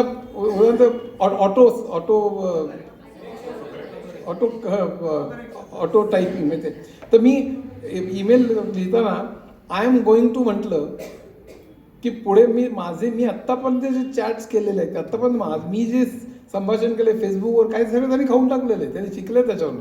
आणि त्याला कळतं की मी आत्तापर्यंत दिल्लीला 10% वेळ गेलेलो आहे, पुण्याला 20% वेळ गेलेलो आहे, नाशिकला 70% वेळ गेलेलो आहे वगैरे असं. मग तो आय एम गोइंग टू म्हटल्यावर त्याच्यावरून तो प्रॉबॅबिलिटी शोधतो. मग नाशिक करतो, तो हे करतो, ब्लिंक करतो बघा, तुम्हाला माहीत असेल. मग मी नाशिक एकदा ॲक्सेप्ट केलं, I am going to Nashik 2 असं म्हटलं की मी आत्तापर्यंत समजा पत्ते खेळायला 20% वेळ गेलो, पोहायला 30% वेळ गेलो असेल, खायला 40%. मग तो म्हणतो आय एम गोइंग किंवा ब्रिज खेळायला, so I am going to म्हटलं की तो प्ले ब्रिज असं म्हणतो. मग प्ले विथ म्हटलं की तुम्ही आणखीन ज्याच्याबरोबर मी सगळ्या प्रॉबेबिलिटी त्याला माहीत असतात. आत्तापर्यंत टेक्स्टमध्ये सगळ्यात जास्त प्रॉबेबल मी काय केलेलं आहे हे त्याला माहिती असतं. त्याच्यावर पुढचं सगळं तो ब्लिंक करत असतो. ऑटो कम्प्लीट त्याला ऑटो कम्प्लीट सॉरी. तर बेसिकली काय की हे पण हा ऑटो कम्प्लीट हा LLMचा भाग नाही आहे. ऑटो कम्प्लीट हा एक मायनर भाग आहे. तसं हे सगळं टेक्स्ट समजा आपण त्याला दिलेलं आहे. सगळ्या माझ्या फक्त नाही आपल्या सगळ्यांच्या सगळ्या चॅट सगळ्या नॉवेल्स सगळं संपूर्ण डेटा त्यांनी खाल्लेलं लक्षात ठेव. त्यानंतर तो काय करतो तो हा डेटा जो टेक्स्टचा डेटा मी आता टेक्स्टचा फक्त सांगतो. ChatGPT सुरुवातीला फक्त टेक्स्ट होतं अजूनही मेजॉरिटी टेक्स्टच आहे. तर तो टेक्स्टचा जो डेटा आहे त्या शब्दांची रचना करतो. तो मल्टी डायमेन्शनल व्हेक्टर स्पेसमध्ये रचना करतो. तुम्ही तुम्हाला घाबरून सोडत नाही आहे हे सध्या तुम्ही विसरा. आता तुम्ही एवढंच आपल्याला जे 3 डिमेन्शनमध्ये आपण जगत असतो त्याच्यात तो शब्दांची मांडणी करतो. तो कशी मांडणी करतो तर ज्या शब्दांच्या नंतर पुढचा शब्द येण्याची शक्यता आहे किंवा जे शब्द एकमेकांशी जोडलेले आहेत ते शेजारी शेजारी ठेवतो. ज्या शब्दांचा काही संबंध नाही ते दूर ठेवतो. म्हणजे फिश जर का त्या ग्राफमध्ये 3 डायमेन्शनमध्ये फिश जर का इथे असेल तर तिथे प्रॉन्स शेजारीच असेल. तिथेच नेट पण शब्द असेल. फिशरमॅन किंवा फिशरमॅन फिशरमन तिथे शब्द असेल. नेट म्हणलं की त्याच्या शेजारी टेनिस असेल. त्याच्या शेजारी टेबल टेनिस असेल. नेट म्हणलं की नेट प्रॅक्टिस असेल. तर नेट म्हणलं की इंटरनेट शेजारी असेल. इंटरनेट म्हणलं की स्पीड शेजारी असेल. स्पीड असं तर एका शब्दाचे जे जवळचे शब्द किंवा पुढचे कुठले येण्याची शक्यता आहे आणि त्या एका शब्दाच्या पुढे कुठला शब्द येण्याची शक्यता आहे अशा प्रॉबॅबिलिटी सुद्धा तो त्याच्याबरोबर मांडतो. आणि ज्यांचा काही संबंध नाही आहे तो भलतीकडे म्हणतो. नेट म्हणलं तो टेबल टेनिस मांडेल पण नेट म्हणल्यानंतर गव्हाची खीर हे काही घेणार नाही म्हणजे असं. तर ते वेगवेगळ्या ठिकाणी म्हणतो. पण गव्हाची खीर म्हणल्यानंतर खीर तिथे बदाम येईल तिथे असं. तर ही सगळी मांडणी करणं हे अतिशय अवघड काम असतं. LLM मध्ये लार्ज लँग्वेज मॉडेलमध्ये या मॅट्रिक्समध्ये सगळे शब्द मांडले जातात. या शब्दाच्या पुढे कुठला शब्द येण्याची किती शक्यता आहे प्रॉबॅबिलिटी अशी मांडली जाते. आणि हे करण्याकरता प्रचंड कम्प्युटिंग पॉवर लागते. प्रचंड केवढं लाखो कोट्यावधी शब्द घेऊन त्याची मांडणी करणं इतकं सोपं काम नाही आहे. म्हणून आपल्या कम्प्युटरमधले जे CPUs असतात सेंट्रल प्रोसेसिंग युनिट हे त्याला पुरत नाही. म्हणून त्याला GPUs लागतात ग्राफिकल प्रोसेसिंग युनिट. हे ग्राफिकल प्रोसेसिंग युनिट हे NVIDIA नावाची कंपनी तयार करते. आणि NVIDIA कंपनी ही पहिल्यांदा गेमिंगमधनं सुरू झाली. म्हणजे 2000 ते 2010 सालच्या ह्याच्यात गेम्स हे खूप पॉप्युलर व्हायला लागले मोबाईलमध्ये आणि सगळीकडे कम्प्युटरवरती. तर त्यामुळे नॉर्मल आणि गेममध्ये व्हिडिओ जे असतात आपल्याला ते फास्ट आणि बरोबर कंटिन्युअस बघावे लागतात. त्याचे चेकर्ड आणि अडत जर का गेले तर आपल्याला गेममध्ये मजा येणार नाही. ते कंटिन्युअस आपल्याला छान बघायला मिळतात. त्यामुळे अतिशय फास्ट प्रोसेसिंग लागतं त्याला. म्हणून ते GPUs त्यांनी त्यावेळी काढले. अतिशय फास्ट तर पॅरलल प्रोसेसिंग पण असतं. GPUsची रचना खूप गंमतशीर असते. पण त्यामुळे CPUs त्याला पुरेसे पडेनात. म्हणून GPUचे खरं म्हणजे उत्पादन त्यांनी गेमिंग करता सुरुवात केली. आणि गेम्स पॉप्युलर व्हायला लागले तसं NVIDIAचे शेअर्स वाढायला लागले.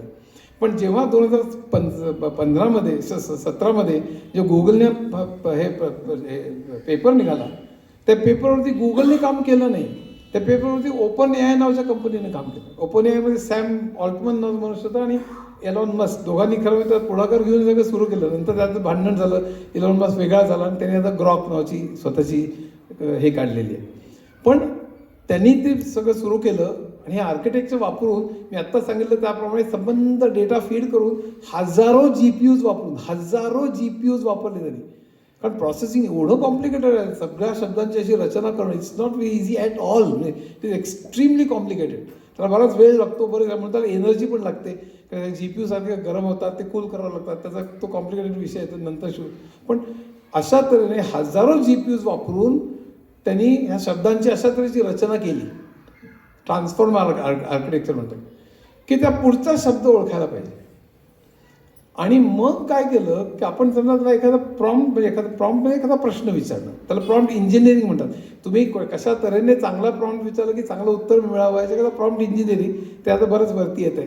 पण तुम्ही त्याला प्रश्न विचारला की तो या सगळ्या जंजाळातनं जातो आणि तो सगळ्यात प्रॉबेबल पुढचा कुठला शब्द आहे जसं मग अशी ऑटो कम्प्लीट आहे तसं तो पुढचा शब्द सांगतो. मग तो शब्द पुन्हा इनपुट घेतो, आपण विचारलेला प्रॉम्प्ट आणि तो शब्द हा पूर्ण इनपुट घेतो, तर मग त्याचा पुढचा शब्द शोधतो, मग त्याचा पुढचा शब्द असं करत करत वाक्य शोधतो, एक वाक्य शोधतो, पॅराग्राफ शोधतो, तर पूर्ण पेज शोधतो, सगळं पूर्ण पेज शोधतो. तसंच तो पूर्ण कादंबरी लिहू शकतो, पूर्ण कविता लिहू शकतो. तुम्ही बघितलं आता हे सगळं करू शकतो. आणि ते जेव्हा त्यांच्या लक्षात आलं 2019 साली एक एलिमेंटरी मॉडेल निघालं, पण 2022 साली GPT-1 बाहेर आला. पहिल्यांदा लोकांनी फार सिरियसली घेतलं नाही. तरी काही ते प्रश्न विचारले आणि तो पटपट उत्तर द्यायला लागला त्याला.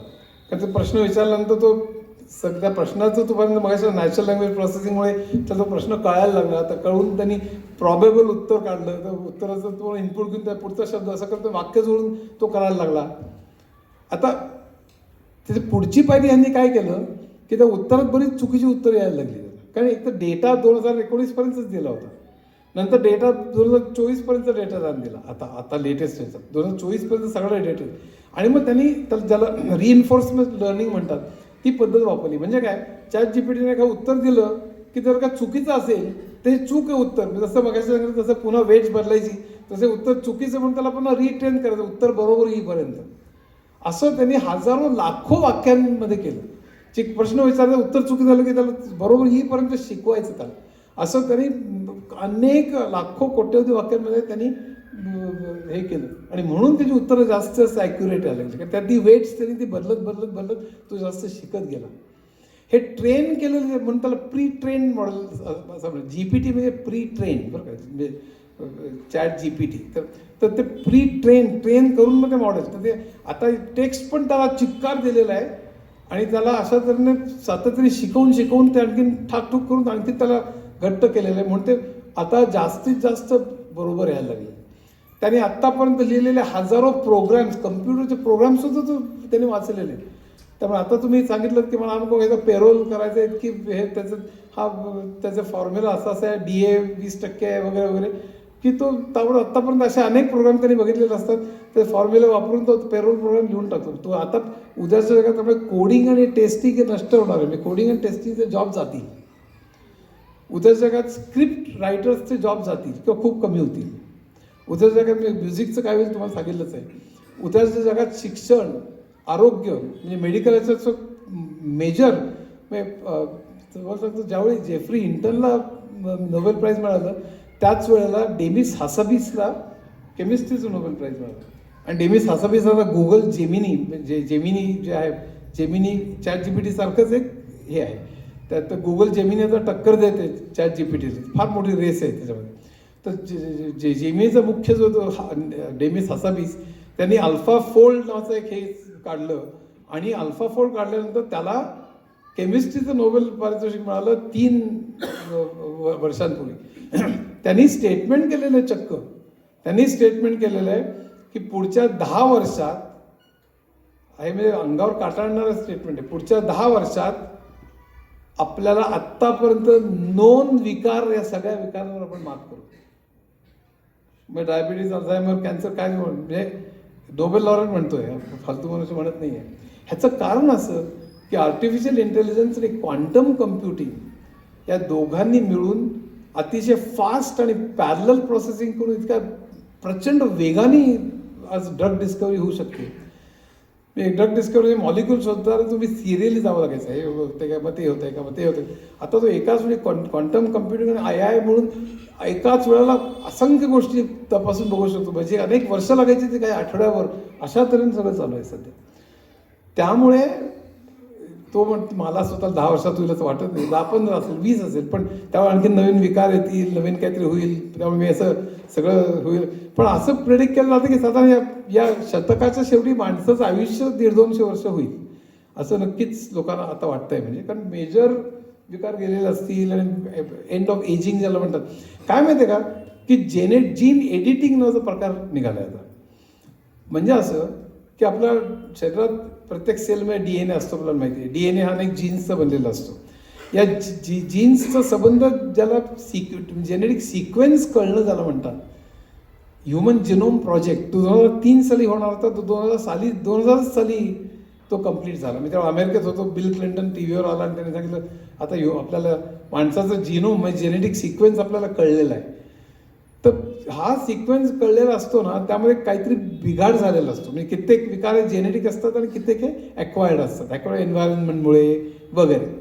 म्हणजे पर्यावरण, प्रदूषण किंवा इतर काही गोष्टी, जखमा, ॲक्सिडेंट काय जे काय असेल, पण कित्येक जेनेटिक असतात.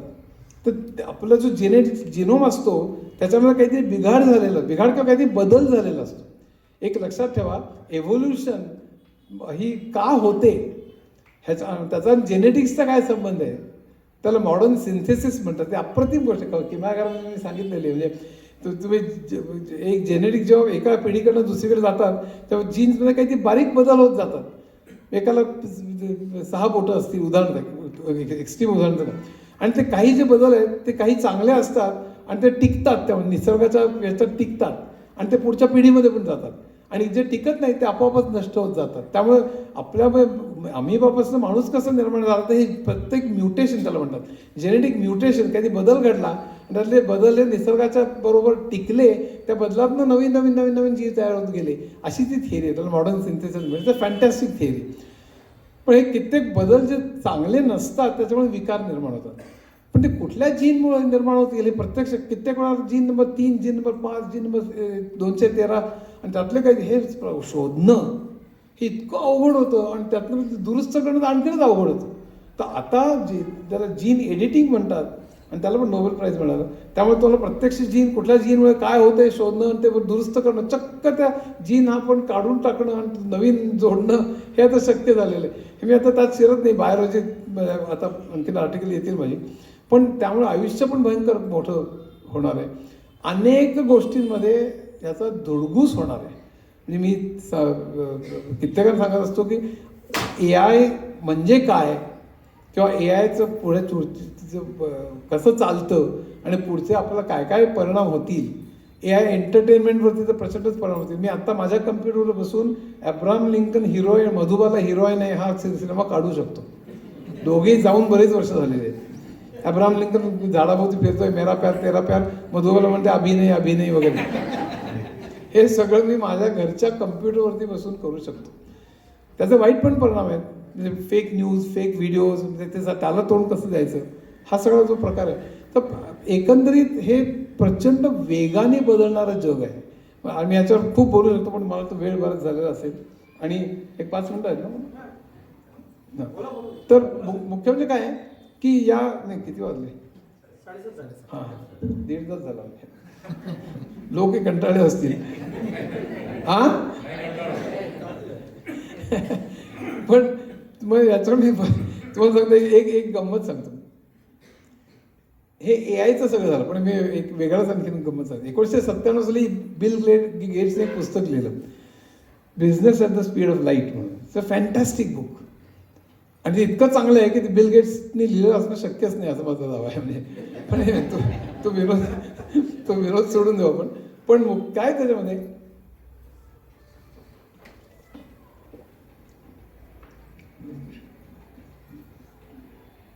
एक म्हणजे नाणी, नोटा, क्रेडिट कार्ड, डेबिट कार्ड हे सगळं नष्ट होईल. ते आता आपण बघतोच आहे. Gpay वगैरे सगळं आलेलं आहे. चीनमध्ये तर बऱ्याच वर्षांपासून चालू आहे ते. आपणच खूप पुढे, पण चीन आपल्यापेक्षा 10 पट पुढे आहे. म्हणजे तिथे आता हात दाखवून पेमेंट चालू आहे.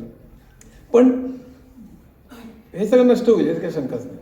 सगळी ऑफिसेस ही म्युझियम्स बनतील. कारण ऑफिसेसमध्ये जाण्याची गरज काय. तुम्ही आज सुद्धा TV वर बघता, तुम्ही एक जण कलकत्ता, लंडनहून, एक जण सोलापूरहून, एक जण मुंबईहून, 4 जण 4 विंडोजमध्ये बोलत असतात. शक्यतो मारवारच करत असतात. कारण कित्येक चॅनलवरती 20-20 लोक असतात आणि ते प्रचंड एकमेकांच्या अंगावर धावून जातात वगैरे.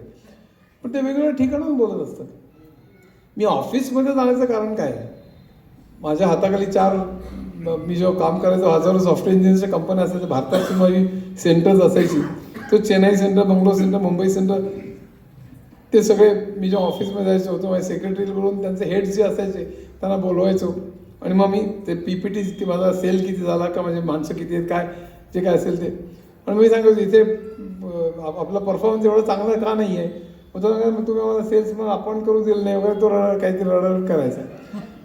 ते आमची सगळी चर्चा व्हायची. ते सगळं आपापल्या घरी बसून, आपल्या घरी समोर स्क्रीन आहे, व्हिडिओ कॅमेरा आहे आणि आपण बोलतोय. आपण जसं मोबाईलवरती झूमवरती बोलू शकतो तसं आपण करतो आणि म्हणजे बोलू शकतोय. सगळा डेटा शेअर करू शकतोय आपण. प्रत्यक्ष जाऊन बोलण्याची काय गरज आहे? हा त्यातला महत्त्वाचा भाग आहे. सगळा डेटा आता डिजिटल आहे, सगळा डेटा आपण शेअर करू शकतोय आणि सगळा डेटा आपण, सो ह्याची गरज काय, हा त्यातला सगळ्यात महत्त्वाचा भाग आहे. आणि मग त्या ऑफिस स्पेसचं काय होईल? आज नाही होणार ते, 20 वर्षांनी होईल. पण कल्पना करा, जी गोष्ट शक्य आहे ती गोष्ट होते, हे तर महत्त्वाची गोष्ट. आणि आज नाही पण 20 वर्षांनी मग ह्या स्पेसचं काय होईल, मग रिअल इस्टेटचं काय होईल. दुसरी गोष्ट, बिल गेट्सने सांगितलं, मी त्याच वेळी सांगितलं की पुढे सगळे मिडलमॅन नष्ट होतील. सगळे मिडलमॅन काय बघा, किती बघा, मिडलमॅन नष्ट होतील. ते हळूहळू व्हायला लागलेले आहेत. कारण पुस्तकांची दुकानं नष्ट होत चाललेली आहेत. आता ॲमेझॉन हा पण मिडलमॅन आहे, लक्षात ठेवा. ॲमेझॉन, फ्लिपकार्ट, ओला, उबर शेवटी तुम्ही आणि ड्रायव्हर यांच्याशी कनेक्शन करण्याचं फक्त सॉफ्टवेअरमध्ये. ते बदलामध्ये पैसे खाऊन ते बिलियनर झालेले आहेत. तुम्हाला जोडण्याचं काम करतात ते फक्त, बाकी काही करत नाही. ते मिडलमॅन आहेत. ॲमेझॉन सुद्धा प्रकाशक आणि तुम्ही याच्यातलं पुस्तक, तसंच कुठलाही उत्पादक आणि तुम्ही याच्यातलं कुठलीही वस्तू तुम्ही घेता, त्या उत्पादक आणि तुम्ही याच्यातले जो फक्त तो मिडलमॅन आहे. पण ते मोठे मिडलमॅन आहेत. मोठे मिडलमॅन इतक्यात नष्ट होणार नाही. ब्लॉकचेनमुळे तेही पुढे नष्ट होतील. पण ब्लॉकचेन एक्सप्लेन करायला मला आता वेळ नाही आहे. पण माझी इंडस्ट्री 4.0 जरूर असेल. ब्लॉकचेन कळायला खूप अवघड आहे, पण ती सगळ्यात सोपी मी त्यात सांगितली आहे. इंडस्ट्री 4.0 आणि AI जरूर वाचा. अनफॉर्च्युनेटली 4-5च कॉपीज आणल्या, पण जरूर वाचा, ते फार महत्त्वाचं आहे. या सगळ्या 8ही टेक्नॉलॉजी 9वीतल्या मुलाला कळतील असे लिहिलेले आहेत. पण ब्लॉकचेन जेव्हा येईल तेव्हा या सगळ्या मोठ्या मिडलमॅनचं नष्ट होतील. पण त्याच्या अगोदर दुकानच सगळी नष्ट होतील. म्हणजे मी शर्ट घेतो, ते ऑगमेंटेड रियालिटी नावाच्या ह्यानी मी रेमंड, लुई फिलिप काय जे असेल ते मी चूज करतो. माझा साईज किती तर 42. मला निळा शर्ट आवडतो आणि कुठला फुल का हाफ ज्याला मला प्रेझेंट द्यायचं ते लक्षात ठेवा.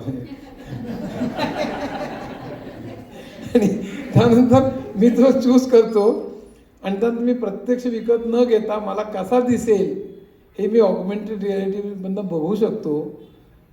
लुक अँड फील आणि सगळं मी करून नंतर तो विकत घेऊ शकतो प्रत्यक्ष प्रोड्युसरकडून.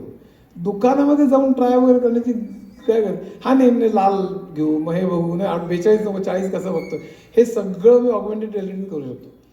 बुटाचं तसंच, टाईल्सचं तसंच. तुम्ही जाहिरात बघितली असेल टी व्हीवर, तो मोबाईलवरती बघतो की अरे ही ग्रॅनाईट बसवावं का आणि हे बसवावं, या रंगाचं बसवावं का त्या तुमचा हॉल कसा दिसेल ही टाईल बसवली तर हे तुम्ही घरी बसवून प्रत्यक्ष न बसवता बघू शकता. आणि मग चूज करून प्रत्यक्ष प्रोड्युसरकडे घेऊ शकता. टाईल्सची दुकानात हजवण्याची गरज काय? पुस्तकांची दुकानात तर दर आठवड्याला काही बंद पडतात बाय द वे, कारण ॲमेझॉन वगैरे आता आहे अशा तऱ्हेचे. पुण्याला चिक्कार दुकानं बंद पडतात, जगभर अनेक दुकानं बंद पडतात, पण ॲमेझॉन शिल्लक राहील. शेवटी ब्लॉकचेनमुळे तीही जाते. तसंच पेंट्सचं पण, घराला मी रंग देताना या भिंतीला लाल, या भिंतीला हिरवा, त्या भिंतीला पिवळा आणि या भिंतीला निळा, कोणी देऊ नका, फार वाईट कॉम्बिनेशन. पण हे दिलं तर कसं दिसेल माझी खोली हे प्रत्यक्ष न देता घरी बघू शकतो. नंतर म्हणतो ठीक आहे आता हे इथं लाल नको, इथं गुलाबी करू वगैरे, असं सगळं बदलून मग मी प्रत्यक्ष प्रोड्युसरकडनं तो विकत घेऊ शकतो. आणि त्यानंतर मग मी पेनची दुकानं आहेत त्यांचं काय होणार, बुटांच्या दुकानाचं काय होणार, कपड्यांच्या दुकानाचं काय होणार. ते हे जे सगळं आहे ऑगमेंटेड आणि व्हर्च्युअल, इनफॅक्ट व्हर्च्युअल रियालिटीनी तुम्ही आत्ता मी इथे आहे पण मला समुद्रापाशी आहे, मी अलिबागच्या आणि समुद्राच्या किनाऱ्यावर असे मी दृश्य आत्ता ते अनुभवू शकतो हेडसेट घालून, हे लक्षात ठेवा. आणि मेटावर्स नावाचा जो प्रकार आहे त्याच्यावर माझं आर्टिकल आता इथे आहे सप्तरंगमध्ये, जरूर वाचा. ते मेटावर्स, फेसबुकचं नाव मेटा का ठेवलं त्यांनी, तर फेसबुक त्याचं म्हणणं होतं की फेसबुक तुम्ही फक्त टेक्स्टनी चॅट करता, तुम्ही फ्रेंड अनफ्रेंड काय असेल तर टेक्स्टनी कशाला करा, तुम्ही प्रत्यक्षच भेटा. एक जण चेन्नईला, एक जण पुण्याला, एक जण लंडनला, एक जण कुठे आणखीन भलतीकडे, तुम्ही चौघही तो हेडसेट लावून तुम्ही आयफेल टॉवरच्या तिथे भेटलेला आहात, तिथे चक्क जेवता आहात, तिथे शेकहँड करता आहात, तुम्ही बोलता आहात. त्याच करता तुमचे एक डिजिटल इमेज तयार करावं लागेल, त्याला अवतार म्हणतात, आणि ते सगळे एकमेकांना भेटतात वगैरे. इट्स आणि हे फेसबुकवर तुम्हाला फक्त टेक्स्टनी भेटायच्या ऐवजी तुम्ही प्रत्यक्ष भेटण्याचा अनुभव घेऊ शकाल. याच्याकरता त्यांनी मेटावर्स नावाची कल्पना काढली, म्हणून त्यांनी कंपनीचं नाव पण बदललं, त्याला मेटा ठेवलं. त्याला आणखीनही काही कारणं होती. पण हे याच्याकडे पावलं ऑलरेडी चाललेली आहेत, हे त्याचे प्रयोग चालू झालेले आहेत. त्याला आणखी मला वाटतं 15-20 वर्ष होते. पण सांगायचा उद्देश असा की दुकानं समजा सगळी गेली, पूर्ण नष्ट होणार नाही, पण दुकानामध्ये काम करणारे सगळे लोकांचं नोकऱ्या, ते स्पेस जी तुझं रिअल इस्टेटचं काय होईल, इतकं घाबरू नका तुम्ही. पण ते म्हणतील कोणतं आहे भाषण ऐकायला आलो. पण हे आज नाही होणार, घाबरून जाऊ नका. पुढच्या 15 एक लक्षात ठेवा की जी माणसं या काळाची पावलं ओळखतील तीच टिकून राहतील. माझ्या डोळ्यासमोर मी मोठमोठ्या कंपन्या पडलेल्या बघितल्या. नोकिया केवढा मोठा होता, जुन्या लोकांना आठवत असेल. नोकियाशिवाय पान हलायचं नाही. बघता बघता कोसळला. अँड्रॉइड आलं आणि त्याने स्वीकारलं नाही. बघता बघता कोसळला नोकिया. कोडॅक तसंच झालं. अनेक कंपन्या गेल्या. ब्लॉकबस्टर गेली. ब्लॉकबस्टर अमेरिकेत व्हिडिओ कॅसेटचं प्रत्येक मॉलमध्ये, सिन्सिनाटी, ॲटलांटा, जिथे तुम्ही जायचो तिथल्या मॉलमध्ये प्रत्येक ठिकाणी ब्लॉकबस्टरचे असे मोठं दुकान असायचं. iTunes आलं आणि इतर अनेक गोष्टी आल्या आणि नेटफ्लिक्स आलं आणि संपलं.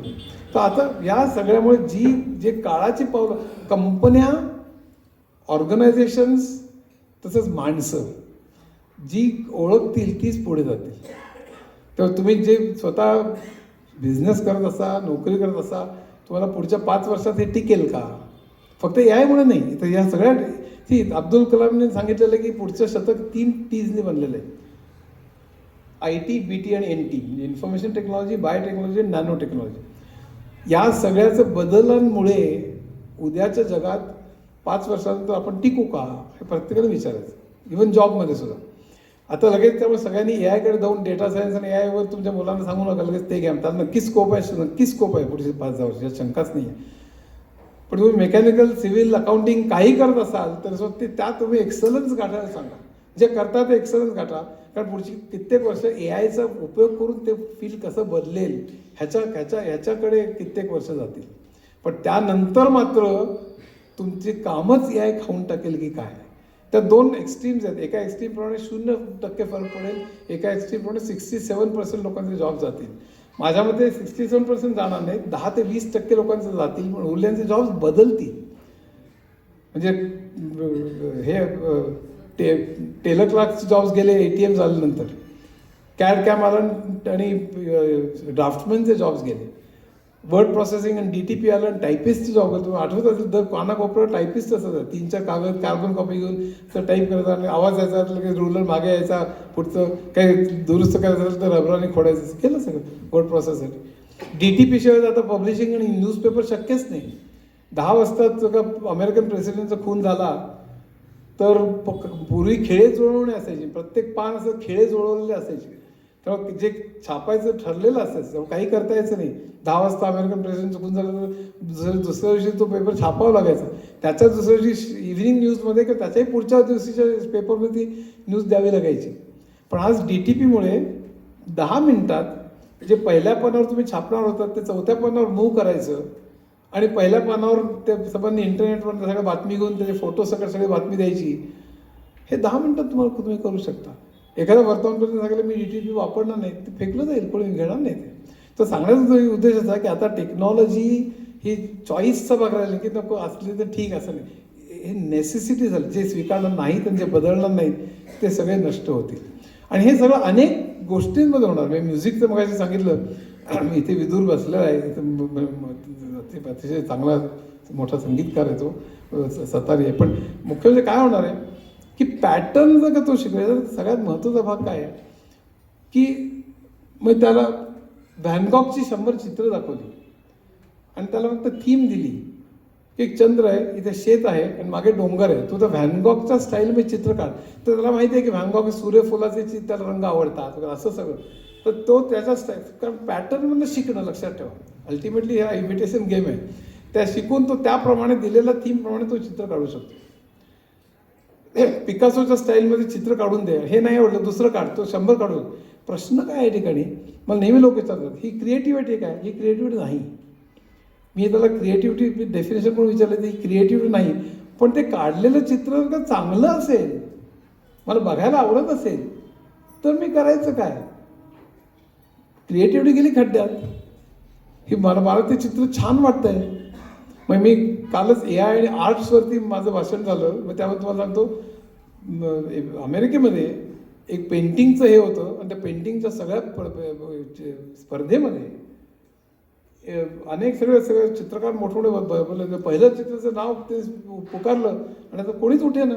नंतर त्यांना लक्षात शोधलं होतं की हे AI ने काढलेलं चित्र होतं म्हणून. आणि त्याला सगळ्यात इतक्या $1 मिलियन होतं. कोणी घेतलं असेल मला माहीत नाही, पण त्याच्यात मग कॉपीराईटचं अनेक प्रश्न निर्माण होतात. कारण ChatGPTने आत्तापर्यंत सगळ्या नॉवेल्स ऐकलेल्या आहेत, वाचलेल्या आहेत. त्यांनी सांगितलं की आता हेमिंग्वेच्या स्टाईलमध्ये ही अशी गोष्ट आहे, 2 भाऊ आहेत, एकाने दुसऱ्याचा खून केला, तो गावात राहायला गेला आणि त्याने एका मुलीशी लग्न केलं, मग तो परदेशी गेला, त्याने मोठा बिझनेस चालू केला, मग परत आला आणि त्याने समाजसेवा चालू केली. सहज मी सुचली म्हणतो या ह्याच्यावर हेमिंग्वेच्या स्टाईलमध्ये कादंबरी लिहिली. तर त्याने हेमिंग्वेच्या सगळ्या कादंबऱ्या वाचल्या, ती स्टाईल माहिती आहे, वाक्यरचना माहिती आहे, किती मोठी वाक्य आहेत, कुठले शब्द जास्त येतात हे माहिती होतं. जेम्स जॉईसच्या ह्याच्यात एक पानभर वाक्य असायचं, तर त्याला स्ट्रीम ऑफ कॉन्शियसनेस असं नाव दिलं होतं इंग्लिश लिटरेचरमध्ये.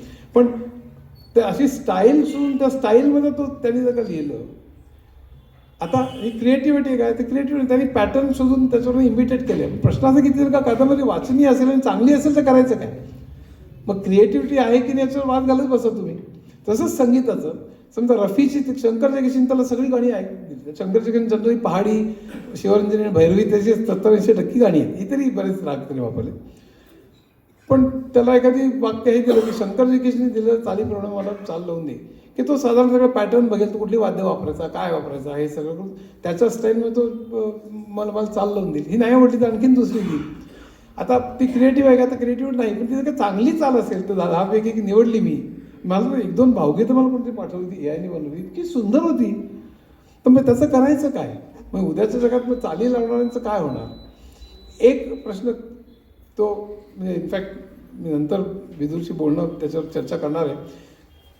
क्लासिकल म्युझिकमध्ये आता किशोर आमोणकर घेतल्या तर प्रत्येक रागाची मांडणी जी होती ती विलक्षण वेगळी होती. तर ती किंवा भीमसेन जोशी घ्या, कुमार घ्या, प्रत्येकाची ती मांडणी कशी करायची प्रत्येक रागाची ही जर का ती त्यातला पॅटर्न जर का शोधला तुम्ही, आणि तो फार अवघड नाही, त्याला फ्रिक्वेन्सीज वगैरे काय हे मी वाटतं ते करू शकेल. ते जर त्यांनी त्यातला पॅटर्न शोधला तर किशोर आमोणकरांनी कधी न गायलेला दरबारी राग तो गाऊन दाखवू शकेल त्यांच्या आवाजात. तर ह्याचं करायचं काय? बरं, तो 10 तऱ्हेने केलं आणि त्यातला एखादा मला आवडला तर पुन्हा क्रिएटिव्हिटीने खड्डाच गेला, पण ऐकून आय कॅन एन्जॉय आणि आय कॅन. तर हा प्रकार खूप मोठ्या प्रमाणात, त्यामुळे कित्येक कलाकारांनी त्याला विरोध करायला सुरुवात केली. न्यूयॉर्क टाइम्स विरुद्ध ओपन AI असा मोठा खटला चालू आहे. न्यूयॉर्क टाइम्सनी असा दावा केला आहे, ओपन AI नावाची ChatGPTची कंपनी, ओपन AI कंपनीचं ChatGPT प्रॉडक्टचं नाव आहे. तर ओपन AIने कित्येक हे लिहिले आणि त्याच्यामध्ये न्यूयॉर्क टाइम्स लिहिलं की मी दिलेल्या बातम्या वापरलेल्या तुम्ही मला न विचारता, हा कॉपीराईटचा भंग आहे. त्यांनी खटला चालू आहे सध्या त्याच्यावर, आणि $multi-billion खटले बरेच चालू आहे त्याच्यात. माझी पेंटिंग चोरून तुम्ही त्याच्यावर त्याच्यासारखी तुम्ही पेंटिंग करताय, असे कित्येक आर्टिस्टने हे केले. कारण त्यांना आता सगळे हादरलेत लोक की माझं उद्या काय होणार आहे.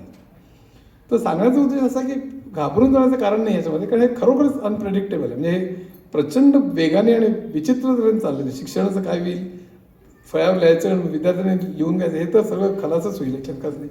व्हिडिओज एवढे चांगले येत आहेत आज, इतके सुंदर सगळ्या गोष्टींचं, physics, chemistry, even biology, digital twins, digital इमेजवरतीच तुम्ही ऑपरेशन हे करू शकता, आपलं डिसेक्शन करू शकता. त्यामुळे प्रत्यक्ष बॉडीवरती करण्याची गरजच नाही, सगळे अवयव दाखवू शकता, काही करू शकता. तर आता हे सगळं चित्र जे बदलतं आहे, त्यामुळे सगळं टेक्स्टबुक्स बदलणार आहे, शिक्षणाची पद्धत बदलणार आहे. तर शिक्षकांचं काम आहे जास्त फॅसिलिटेटर पण होणार आहे.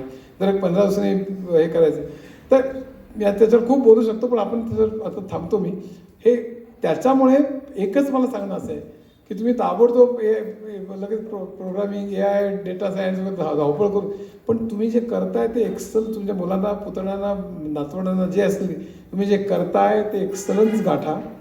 सातत्याने बदल करण्याची तयारी ठेवा, अनलर्न आणि लर्न करण्याची तयारी ठेवा.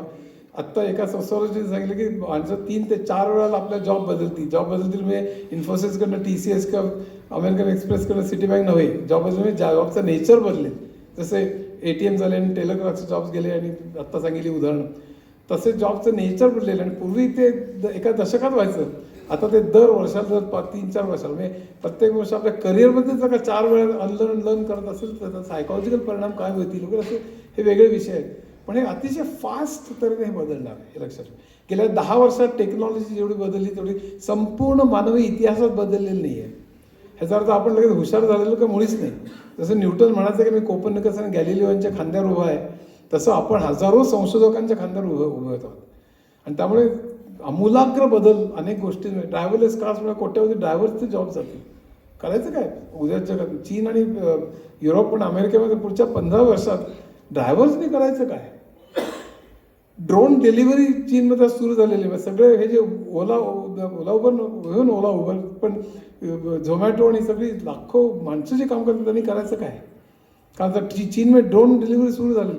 थोडक्यात सांगायचं काय की आपण जे करतो ते उद्या राहील की नाही याची शंका इतकी फास्ट बदलती आहे. आणि त्यामुळे आपण सातत्याने सावध राहिलं पाहिजे. निदान ह्या टेक्नॉलॉजीची तोंडओळख तरी असली पाहिजे. म्हणून मी 73 वर्षी एवढी पुस्तकं लिहिली आणि म्हणून मी तुमच्याजवळ कळकळीने घसा कोरडा करून उभा आहे, कारण हे आपल्याला माहीत पाहिजे. आणि म्हणून आपण सातत्याने बदल. आणि शेवटी 3 वाक्य बोलून संपवतो मी. जे करतात त्याचं एक्सलन्स गाठा, सातत्याने अनलर्न आणि लर्न करायचं हे करा. तिसरी गोष्ट तुमची पर्सनॅलिटी अतिशय चांगली ठेवा. किती टेक्नॉलॉजी काही झालं तर तसं तुम्ही कसे बोलता, तुम्ही किती कन्व्हिन्स करता, तुमचं एक्सप्रेशन कसं आहे, लिडरशिप ॲबिलिटीज आहेत का, आर्ट ऑफ लिसनिंग ज्याला म्हणतात ते असणं. तुम्ही डॉमिनंट आणि इगोइस्टिक असाल तर किती टेक्नॉलॉजी काय असेल तर तुम्ही, कारण सगळं टीमवर्क आहे अल्टिमेटली. न्यूटन सफरचंद झाडाखाली बसल्यानंतर ग्रॅव्हिटेशन सुचलं अशी एक कथा आहे. तुम्ही कुठल्याही झाडाखाली बसू नका, काही होणार नाही. पण आता एकट्याने करण्याचं कामच राहिलेलं नाही, सगळं टीमवर्क आहे. आमच्या सॉफ्टवेअरमध्ये सगळं टीमनीच प्रोजेक्ट्स होतात. या सगळ्या फार्मास्युटिकलमध्ये हे 40 लोक डायबिटीजवर हा मॉलिक्यूल काढायचा आहे, हे बजेट आहे आणि 6 महिन्यात करायचं आहे सांगितलं जातं. सगळं टीमवर्क आहे. आता कुठलीही गोष्ट ही मी भयंकर हुशार एक अगदी कॉम्प्लिकेटेड गोष्ट म्हणजे बिग बँग आणि क्वांटम फिजिक्ससारखे माझे MIT स्टॅनफर्ड अनेक मित्र आहेत, ते सुद्धा टीमवर्कनी काम करतात. तेव्हा लक्षात ठेवा, टीमवर्क असणं, विनम्र असणं पण तरी ठाम असणं आणि तुम्ही कन्व्हिन्सिंग असणं, कम्युनिकेशन चांगलं असणं, पर्सनॅलिटी चांगली असणं. आणि फक्त नोकरी न शोधता स्वतःचा काही उद्योग काढता येईल का ह्याच्याकडे सातत्याने बघितलं पाहिजे. सगळ्यांना सांगा, आपला माइंडसेट अजूनही बदलायला पाहिजे असं मला वाटतं. आणि सगळ्यात शेवटली गोष्ट की आपण सगळे बसलेलो होतो साधारण सुस्थितीतले लोक आहेत असं मी समजतो, पण भारतातले सगळ्या जगातले इनफॅक्ट, पण भारतातले जास्त 30-40% लोक आहेत. कित्येकांना वीज नाही, कित्येकांना पाणी नाही आहे, कित्येकांना शिक्षण अजून नीट मिळत नाही. तर आपला हा जो टेक्नॉलॉजीचा जो फायदा आहे तो सर्वसामान्यांपर्यंत कसा पोचेल हे आपण बघितलं पाहिजे. ते जर का बघितलं तर आपण फक्त यशस्वी म्हणून राहणार नाही, तर एक चांगले सुसंस्कृत माणूस सुद्धा म्हणून जगू असं मला वाटतं. धन्यवाद. धन्यवाद गोडबोले. खूप सुंदर तुम्ही आम्हाला विशद करून सांगितलात.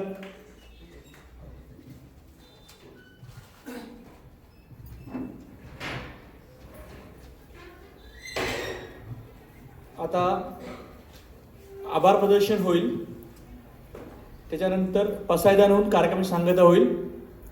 तत्पूर्वी मी एक निवेदन करतोय.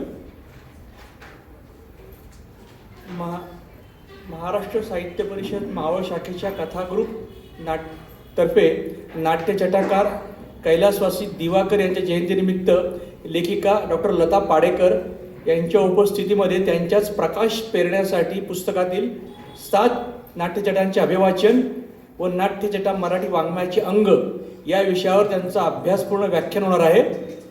हे व्याख्यान शेजार ज्येष्ठ वाचनालय स्टेशन तळेगाव स्टेशनला आहे असं त्यांचे कार्याध्यक्ष ओंकार वर्तले यांनी सांगितल्याने तुम्हाला सगळ्यांना निमंत्रण दिले. उद्या 25 तारखेला रविवारी संध्याकाळी 4:30 वाजता कार्यक्रम आहे. त्या